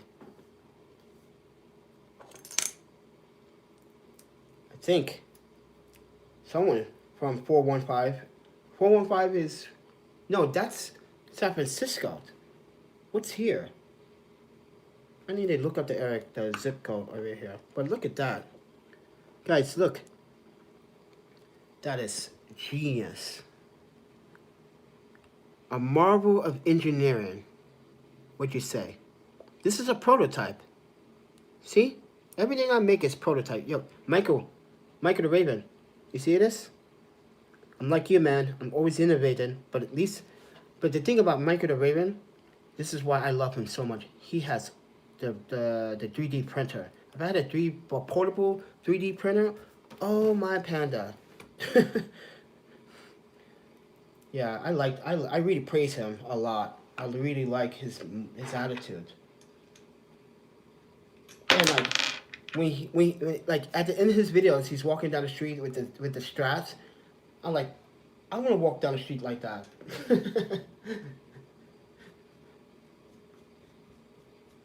Yeah, he's a cool guy. I'm sorry, like, if anyone said he's not, I'm gonna punch him in the face.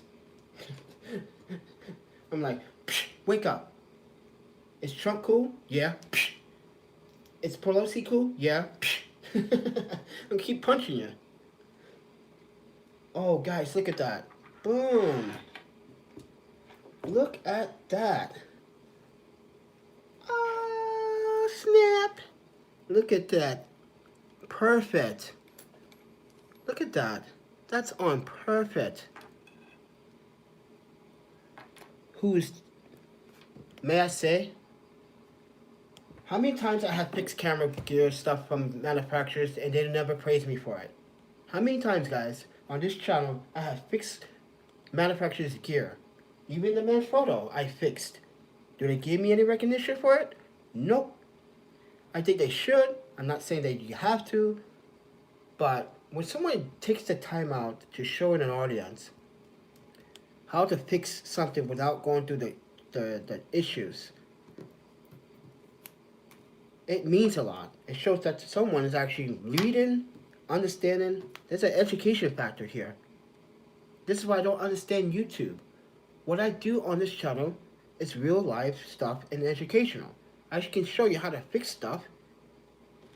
But we just fixed this on the fly using old parts that I wasn't even using.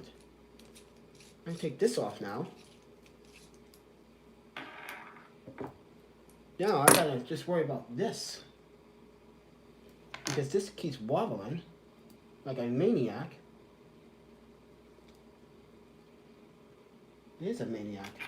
And my cable management is terrible.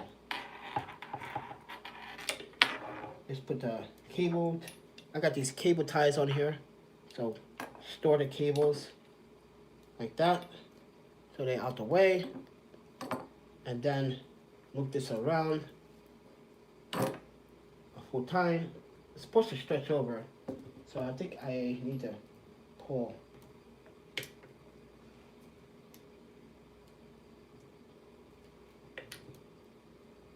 Yeah.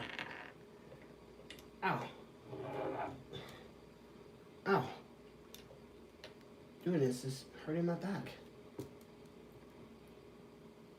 Okay. Wow. That's strange. It used to fit. Hold on, guys. Ow. Yeah. Bugger. Shut up. Pull it. Not too much. Yeah.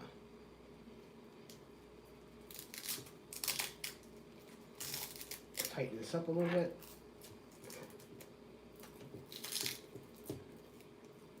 All right.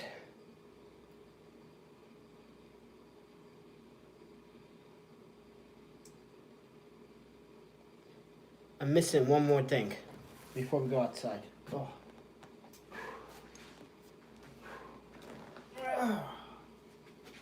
Oh. Holy cow. Oh. Ow. Come on. Don't do this now. Really? Oh. Ah.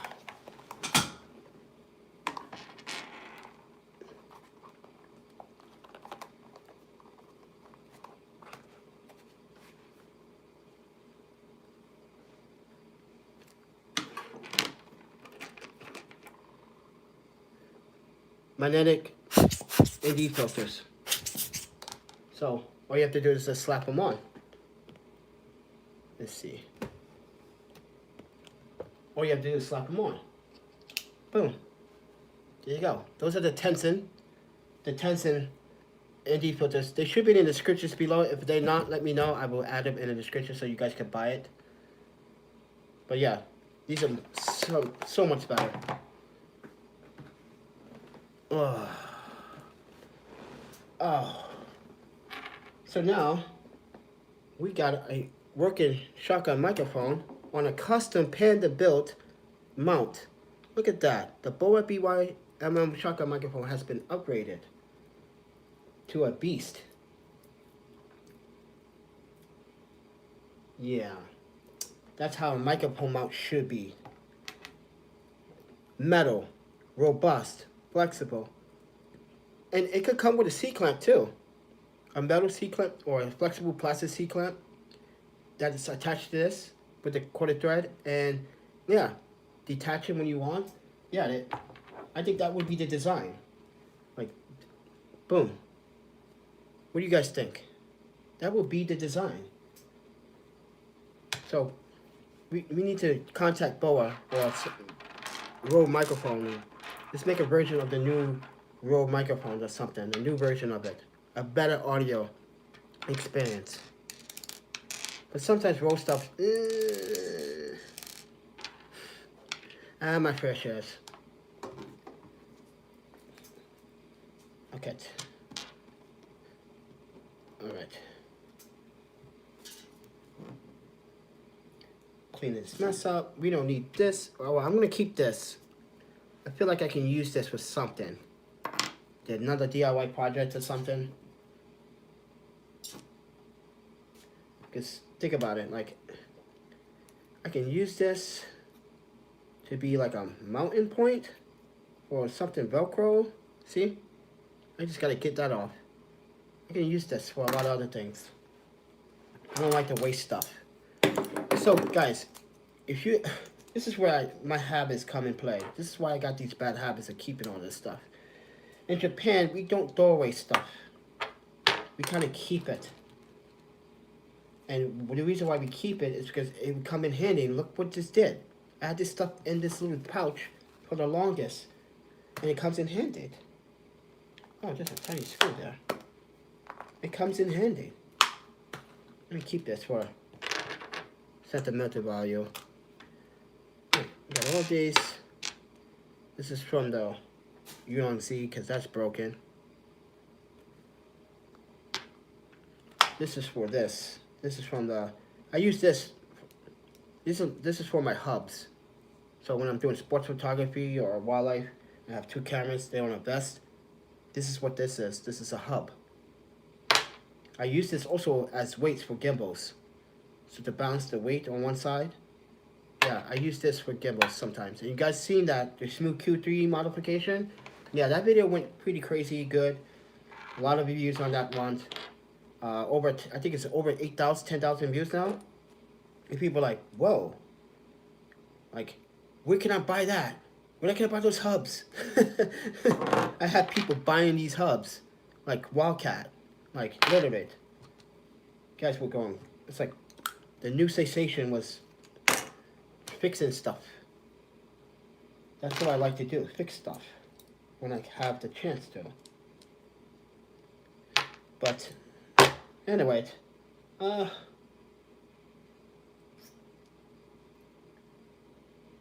feel like I need to put Velcro. I feel like I need to put this around it. That orange is kind of. Yeah, let's do that. I feel like the orange is a little bit too much.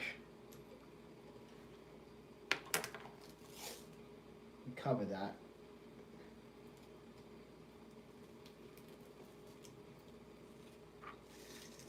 But you guys are gonna say, well, does that mean the cable is stuck there for? Yeah. I don't disassemble this. I take this where it is. I don't have time to disassemble this thing. Now I could, actually, since I modified that now. Because everything here is modular, basically. Take this off, you take this off, you can take that off, take this off.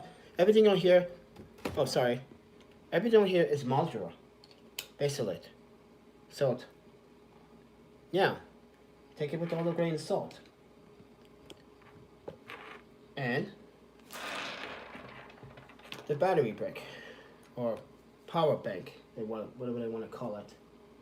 But I feel like this power bank is not really a true 600 milliamp. Maybe it is, but if that is, that this GoPro is eating up super power like no other.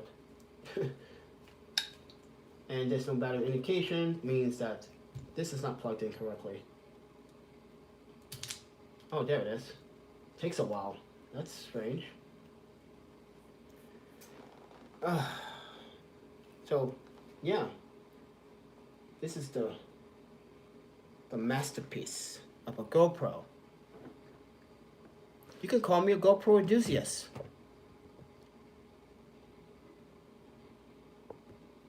I think this works. What do you guys think? See, so this is a Japanese girl that just came. Her name is Naomi. She has her YouTube channel. And you know what would be great? You know what would have been really great? I let her borrow this for her YouTube channel. Because her first videos, I was like, yeah, the iPhone SE, yeah. But she made it work. That's the most surprising thing. That's what made me motivated. Like, that's why I was in Portland. I was trying to get her to come back down to the hostel. She can borrow my gear. Like, you guys can borrow my gear if you meet up with me. Oh, yes, you can borrow my gear. We shoot it together. I help you edit your videos. How about that? And that's what I wanted to do, to help her make a video, give her the 1,000 subscribers. But she also has to understand, too, that she also has to make content in English.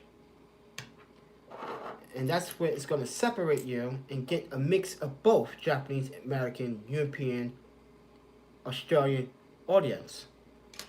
So, yeah. And that's how I start my first 1,000 was doing the language. And then you guys said some people didn't like the fact. Like, we want this in English. Speak English. I was like, okay.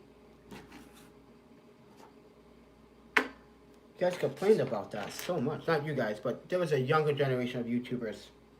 Because I had 3 different YouTube channels. I still have them. Okay, so this goes here. And boom. Oh, we in business. So yeah, I wanted to let her borrow this so she can do her GoPro, her videos. Because I think she would like the GoPro. And the way I set it up for settings, she doesn't need to do anything. I have settings for low light, I have settings for daylight, I have settings for action, I have settings for video, which this is a video camera, but also for photos. She doesn't do, all she has to do is say this: GoPro, start recording. And it's just start recording. GoPro, stop recording. It was stop recording. Oh, Kofuzu is online. He's doing a live stream. He's a runner, mind you. He is the one, also, as I said earlier, that did the 4K GoPro. We both agree that the 9 is, the 9 is doing something. 8 is just fine, the way it is. This is a great camera. Don't need to modify it. Oh, but anyway, guys, a couple people just donated through Venmo and PayPal. Castro did.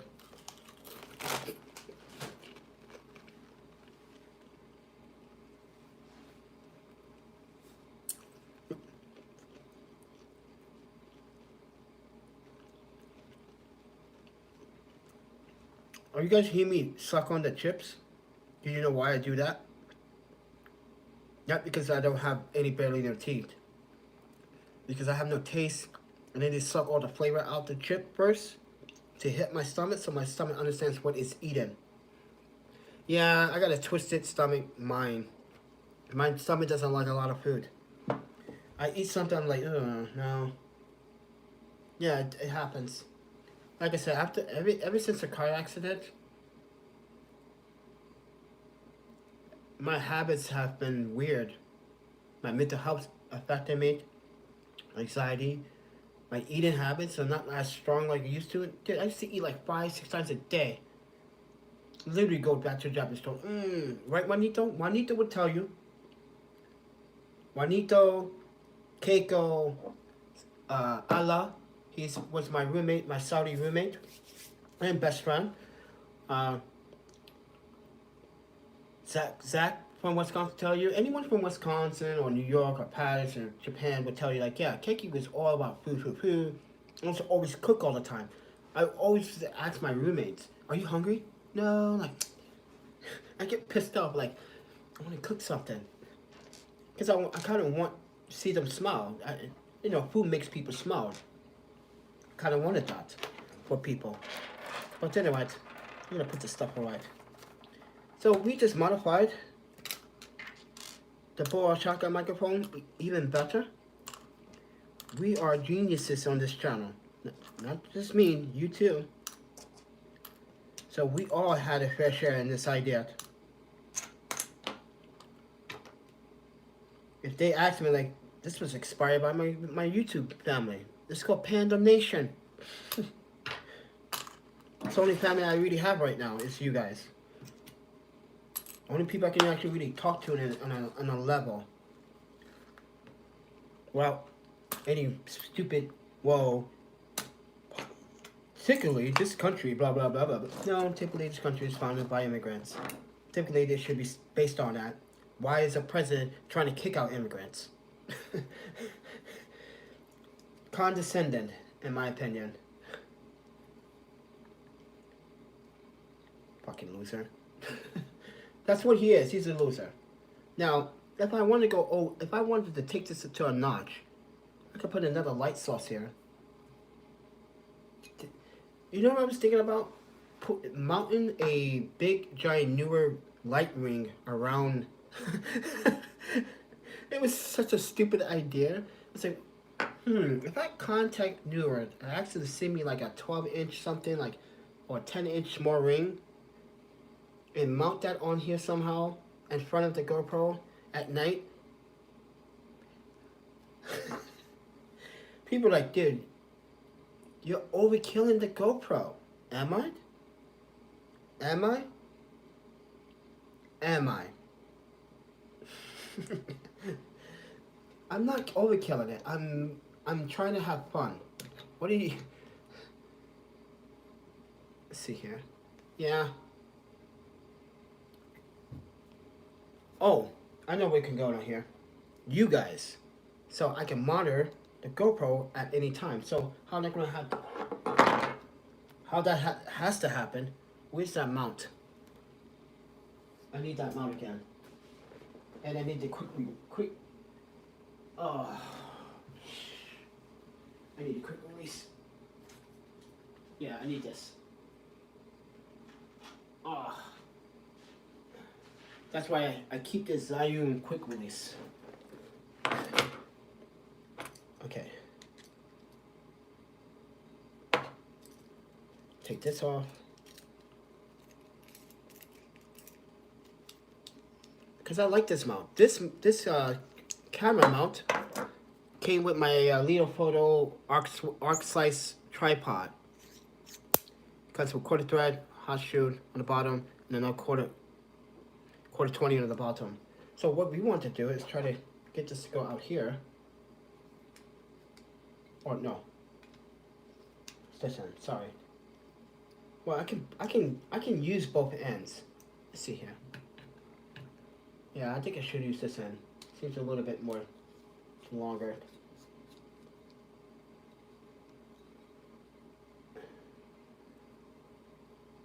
And now, twist that on.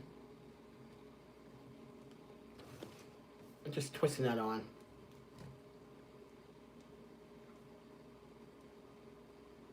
And then, now I can twist it.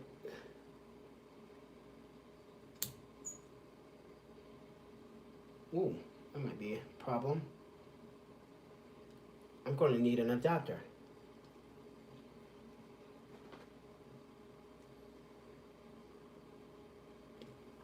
But now, you guys could be on the GoPro mount when I'm logging. But we need an adapter. We need this. So we're going to take this off.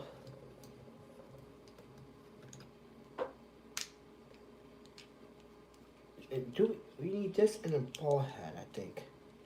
Let's see. Because I want this. See, I want this. I can mount this like this too. But it's not facing. Well, let's see. That's why this corner 20 thread is. This is why I like this this camera mount. It's pretty unique.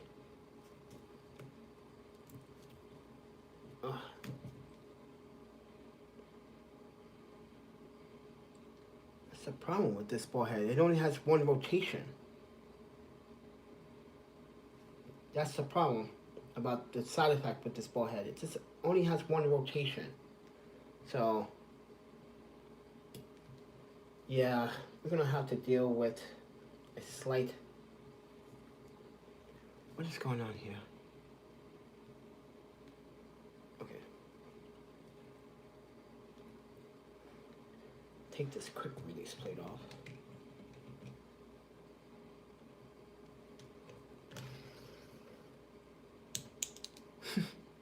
Like that? That was pretty cool. And then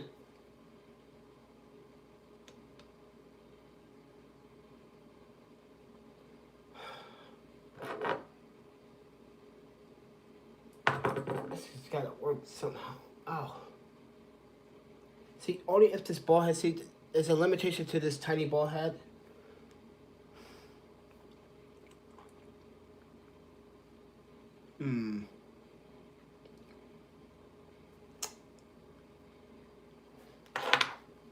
Uh-oh, another project. Does it get heavy? Yeah. But when people see it, they're like, wow, that's some serious rigging. You serious, man? That's what people say all the time. I'm like, yeah, you could say something like that. Okay. We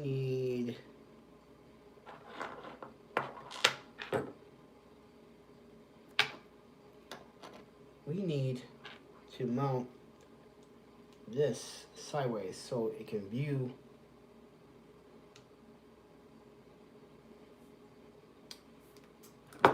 got it. Got it. Check this out. Nice.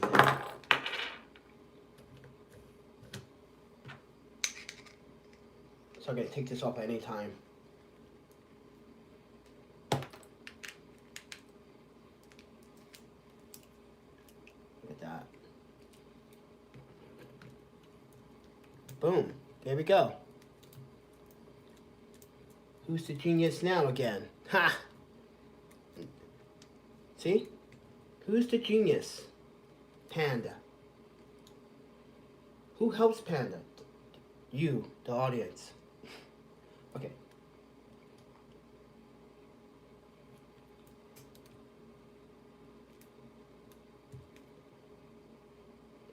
I want this, the Titan knob to be on top. This away.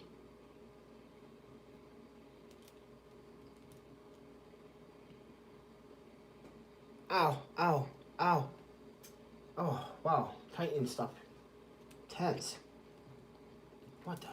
And then tighten this up, loosen this up. Push this back a little bit.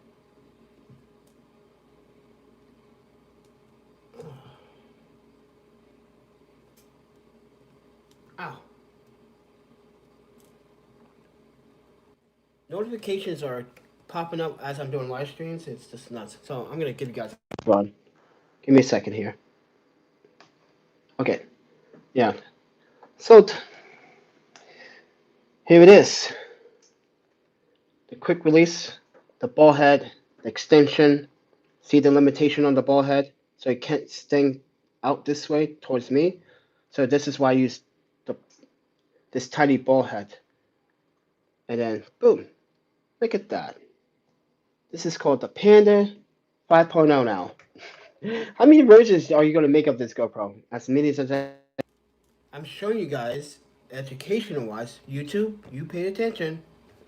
Because you failed to misunderstood what education is really about. I'm trying to teach the audience how to modify GoPros when things go wrong. Or if you want to buy these parts, which I'm gonna have to take time to look on Amazon. You want to buy these parts, yeah. So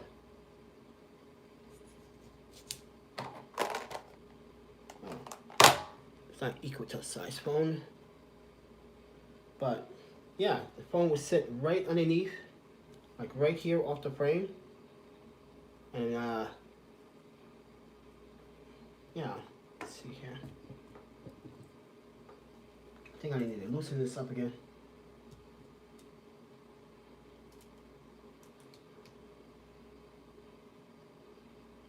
I could have it set like this too. On the fluid head too. That's interesting. Let's see if that works. I mean on the quick release.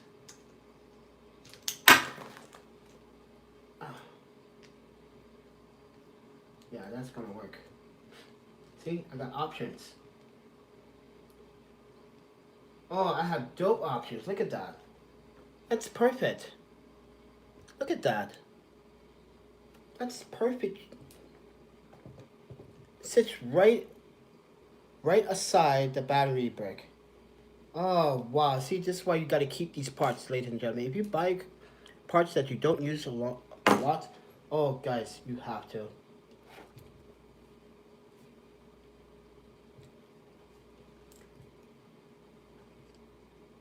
Tighten this up a little bit. Yeah, so it doesn't droop. So now, you guys could be, oh wow, that looks pretty awesome.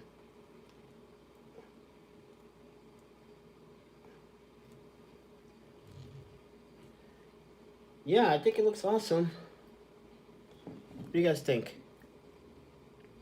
Overkill? Yes. Worth it? Yes. Are you gonna use it? Yes.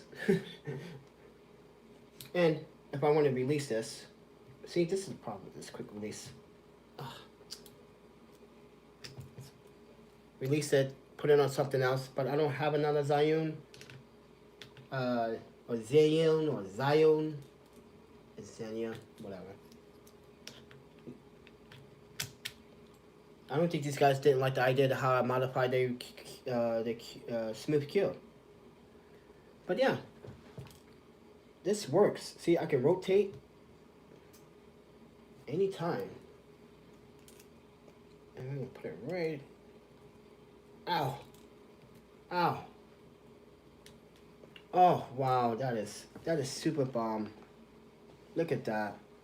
Now, how much would you pay for this? If I was to sell a unit like this, how much would you pay for this? I want to hear the answers.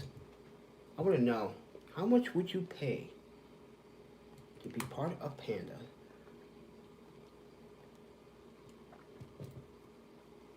I want to see the comments. I want to know, how much would you pay for a setup like this? If I was to build something like this and sell it as a whole unit, how much do you think I should charge for it? That's the question. 100, mind you, this includes the battery, the 6800 hour. Imagine I was a person that wanted to start a video. I want to start a business and I wanted to start manufacturing these type of setups for GoPros. It would come with a battery that is either 70,000 or 8,000. If we can get it into a tube like this one is 6,800. Not fully sure if it is. We're gonna have to fully test it because it died within 30 minutes. But yeah, and also you have options down here to mount other stuff. Like, let's say you want to mount. Nope. You want to mount a secondary light down here to light your other bottom to cover all the dark spots. You can do that. See?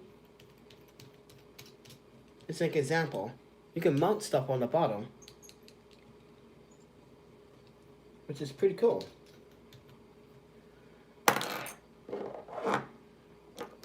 So I think I did a really good job. But now, like I said, guys, we need to get outside. We need to go down that place and test this out. So I'm gonna get dressed. But I appreciate everyone that was watching so far. You see all the mess that I made? We made to fix the GoPro. And I did a super job, and watch Boa or whoever is going to be like, hey, we want to sponsor you. We want to make a microphone mount just like this. Guys, this came from a Micro Four Thirds adapter to Canon mount. I just took it off, kept it. I threw away the adapter because I tried to give it away and nobody wanted it. I have no use for it. But I put some Velcro on here, as you can see. And then I crazy glued the Velcro to the mount, let that dry, and then crazy glued the inside of the crazy glue on the inside of the Velcro that is sandwiched. Let that dry over time as we fix other stuff. And look, no wiggle. Look at that. Before, on the mount that it came on, it was like You can hear it in the audio, the bounce. You can hear the bounce in the audio. Ouch. That was kind of disturbing. Now we're gonna get the shotgun microphone.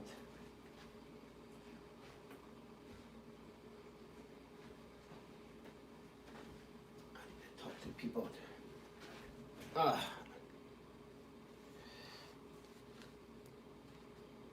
Oh wow.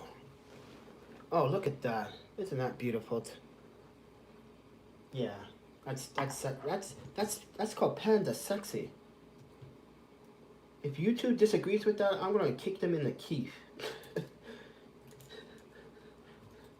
I don't mean that, but you guys get my humor.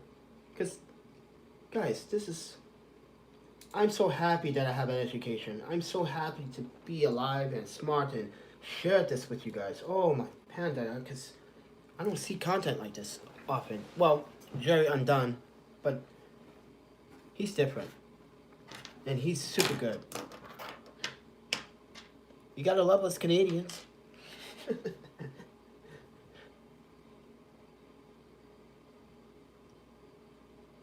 Yeah. That looks fantastic.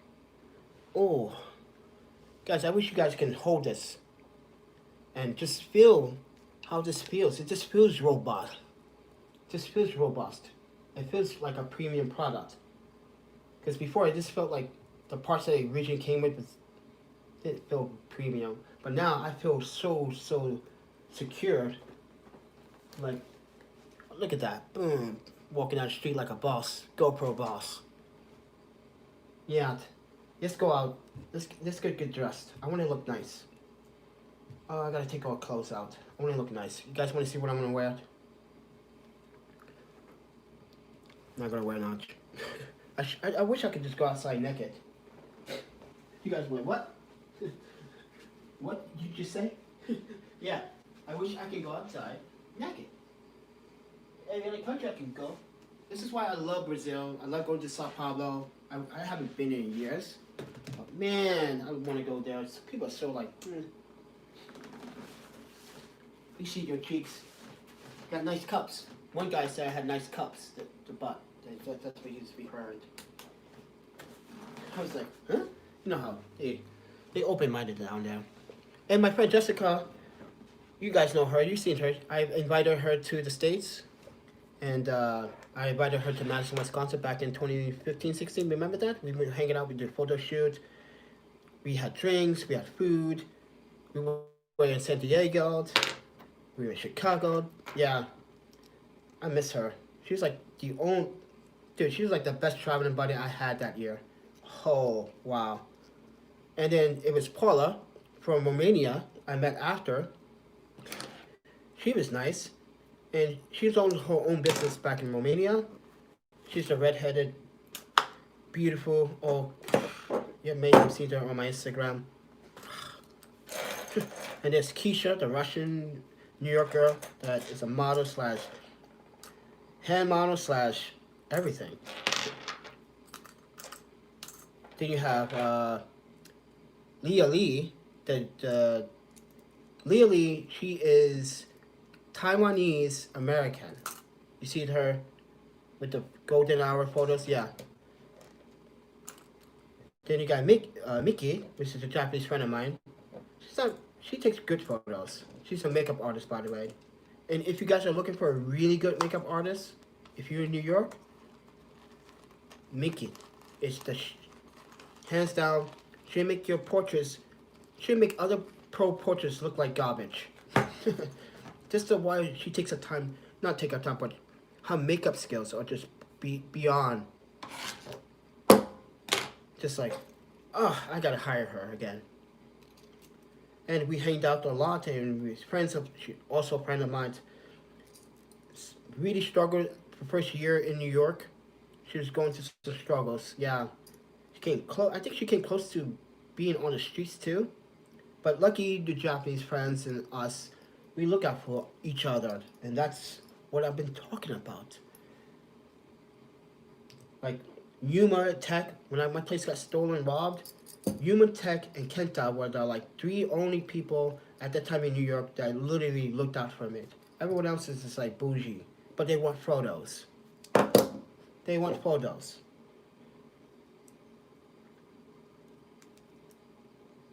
This is why Brooklyn Hook never died.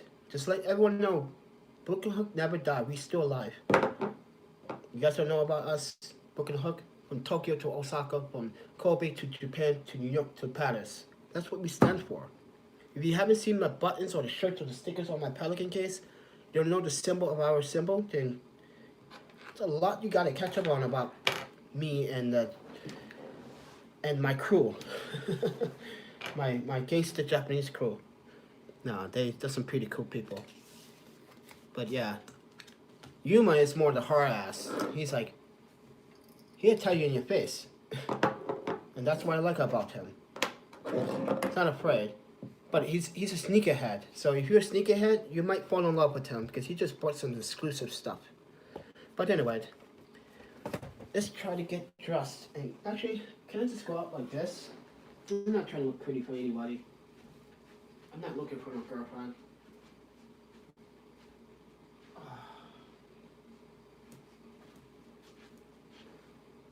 I would like to have a girlfriend. I want someone that is bilingual. I know I'm asking for a little bit too much. I want someone that's bilingual, understands cultural barriers, and understands how to break those barriers down. And I'm gonna be honest with you. When I first met Francesca, I was like, ooh, she's Korean. When I first met, it was like 2 years ago when I first went to Morris Ramen. I was like, she's cute. Oh my god. Oh my panda. And then I realized someone told me like that's her husband, Matt. I was like, oh boy, I'm reaching for something I cannot have. Yeah. Immediately I shut that down. I shut that down fast. I knew she was. Can't stop this? It doesn't have a middle plate? Nope.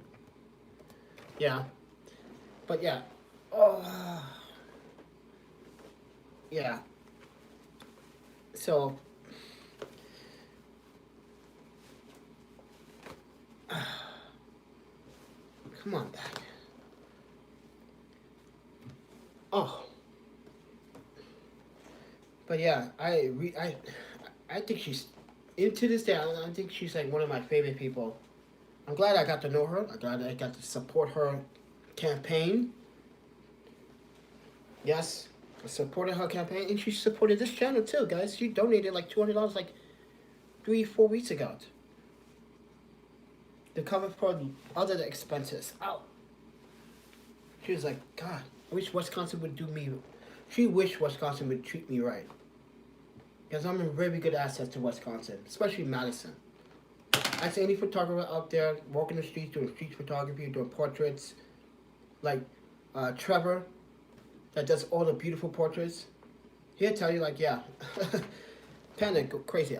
Mind you, I'm the only one in Wisconsin, the entire Wisconsin, that actually was able to get a fire exposure on the lake, which is against state law to set fire on campus grounds. It wasn't intentionally. No. I wanted to help my former university. I wanted to bring people back to the Memorial Union. So I made this photo of the fire exposures with photographer Alfred David. He was the one pulling the trigger as I was, but I set up the settings like, all I need you to do is just push this button at Q. At the time, the first Shutter remote, not from Pixel, from Newer,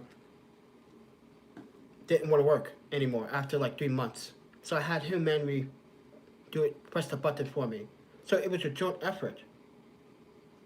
So, but yeah, and then the cops came over, the university police came over. It was like, I'm sorry, I'm a former student here, and I just wanted to like, I really wanted to do this for a long time.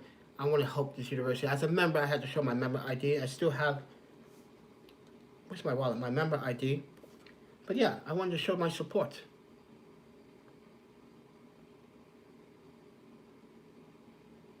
Oh, wow. This guy offered me a place to stay in Chicago just now. Like, say, he got my phone number off my website. He watched my Instagram. He understands my condition, blah, blah, blah. I just skipped through the email because it comes up as a notification. But yeah, see, I don't want to go to Chicago. Not in the winter. No. I'm not ready for that. I'm not ready for winter. I'm not ready for Chicago. That's the thing. I'm not ready for Chicago. You guys will be like, whoa. All the stuff that's been going on down there, yeah, I'm kind of want to keep my distance.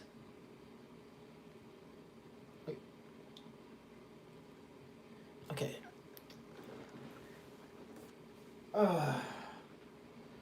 Let's get the hell out of here. Let's go to Japan.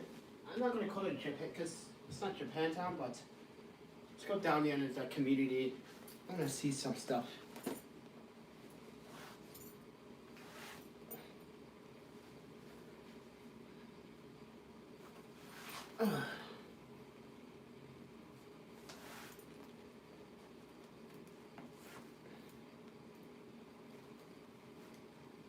You guys are probably saying, you think it should be a good idea to go out?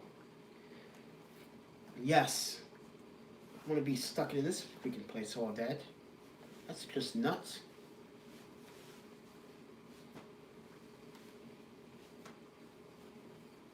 Alright. Oh. I need microfiber cloth. I need a battery brick just in case. I'm not sure if I'm going to be out there that long. You might be able to be out there that long. I think what I need to do is start moving to get my body to remember its motion. I'm going to clean this ND filter before we go out because don't like a dirty ND filter. And I hate when I'm editing, I see the spots. I'm like, damn it. Don't you hate that? Oh, Sunway Photo just sent me. Oh, wow. Thanks, guys. Thanks for the shout out. I appreciate that.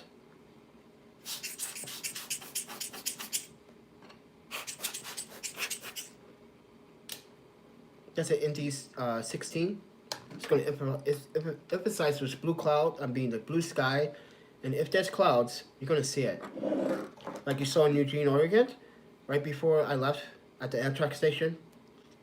That was a beautiful day. That really emphasized that ND filter. Worked really well. If you haven't seen that video, go check it out.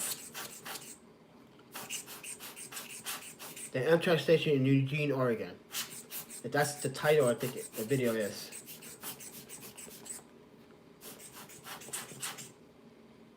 What are you airbrushing? No more dirt. No dirt. I like clean stuff. Thank you. I like clean stuff. Actually, I need to wipe you guys down. So there's no glare. Yeah, that's why I always bring these microfiber cloths with me. Rocket blower. I guess I'm going out like a panda. See? Dressed like a panda, always. Come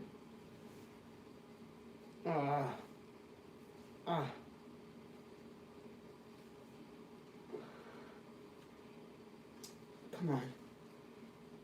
Come on. Wow, that was a struggle.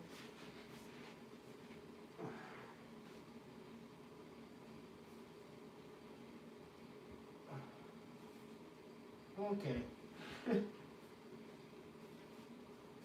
All right.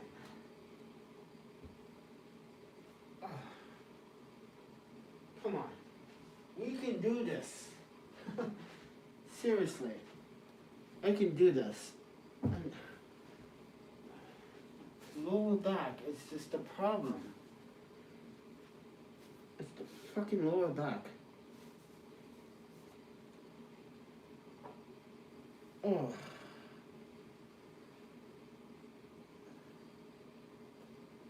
I got a knee off. No. Damn. When I'm down there, I'm gonna go to the Japanese market and get some medicine. I think I should do that. Oh. Oh.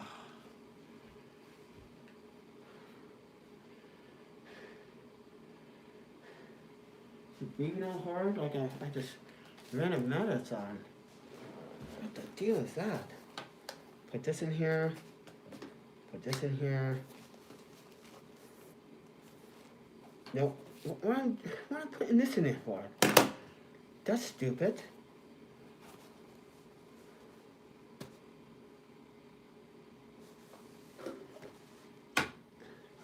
Dongle.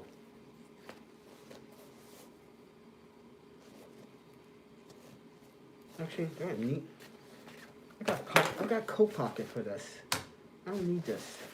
I like bringing this low pro. I like it. I had it for a long time. For what, 12 years now? It's the oldest, probably one of the oldest thing here. And intentionally, I didn't get this for photography. I got this to hide my sake and I intentionally brought this to hide my sake while I was down on State Street on a Halloween party thing. Yeah, so I had sake in here and I was dressed like a photographer. And it's like, yeah, I got a bunch of lenses and like, got the sake. You know, you can buy those little bottle of sakes. Yeah, that's what this is what I used it for. And then I was like, you know what? Your original reason for you should be for photography, not consuming and hiding my sake. Oh. Oh. Alright, we need to go to the gas station to get change for the bus. This is not worth for me buying a Clipper card. Oh, yeah, that's right. You guys are on the headphones. It's not worth buying a Clipper card when I'm not a resident of California. Even though I got my phone registered when I came into California through the airport. This is why I have that 657 number and that 949 number.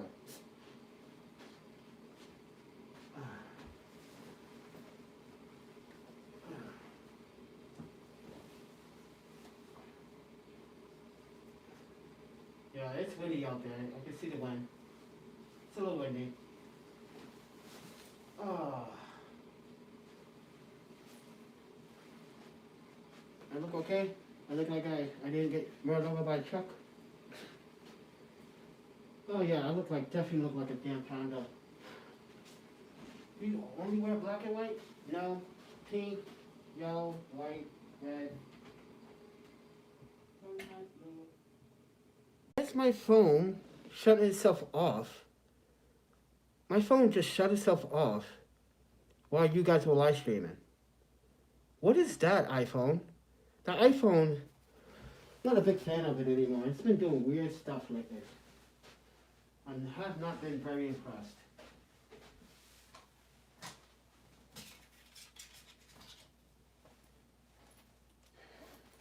Always something with Apple. Always doing something stupid. Like, for instance, the Instagram app on iPhone does a weird thing. When you're about to go live stream, you put all the text and stuff in, you click live, it freezes up. It doesn't go live. Oh. Don't ask me why, don't ask me how. It does that. Facebook does weird stuff. Every time. Okay. What am I grabbing? First and foremost, what am I grabbing here?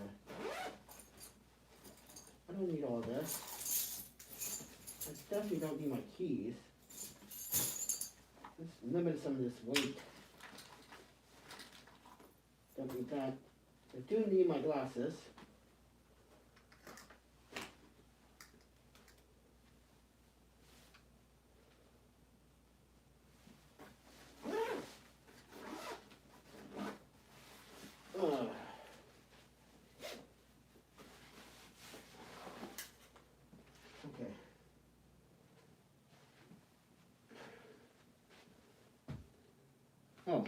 cable.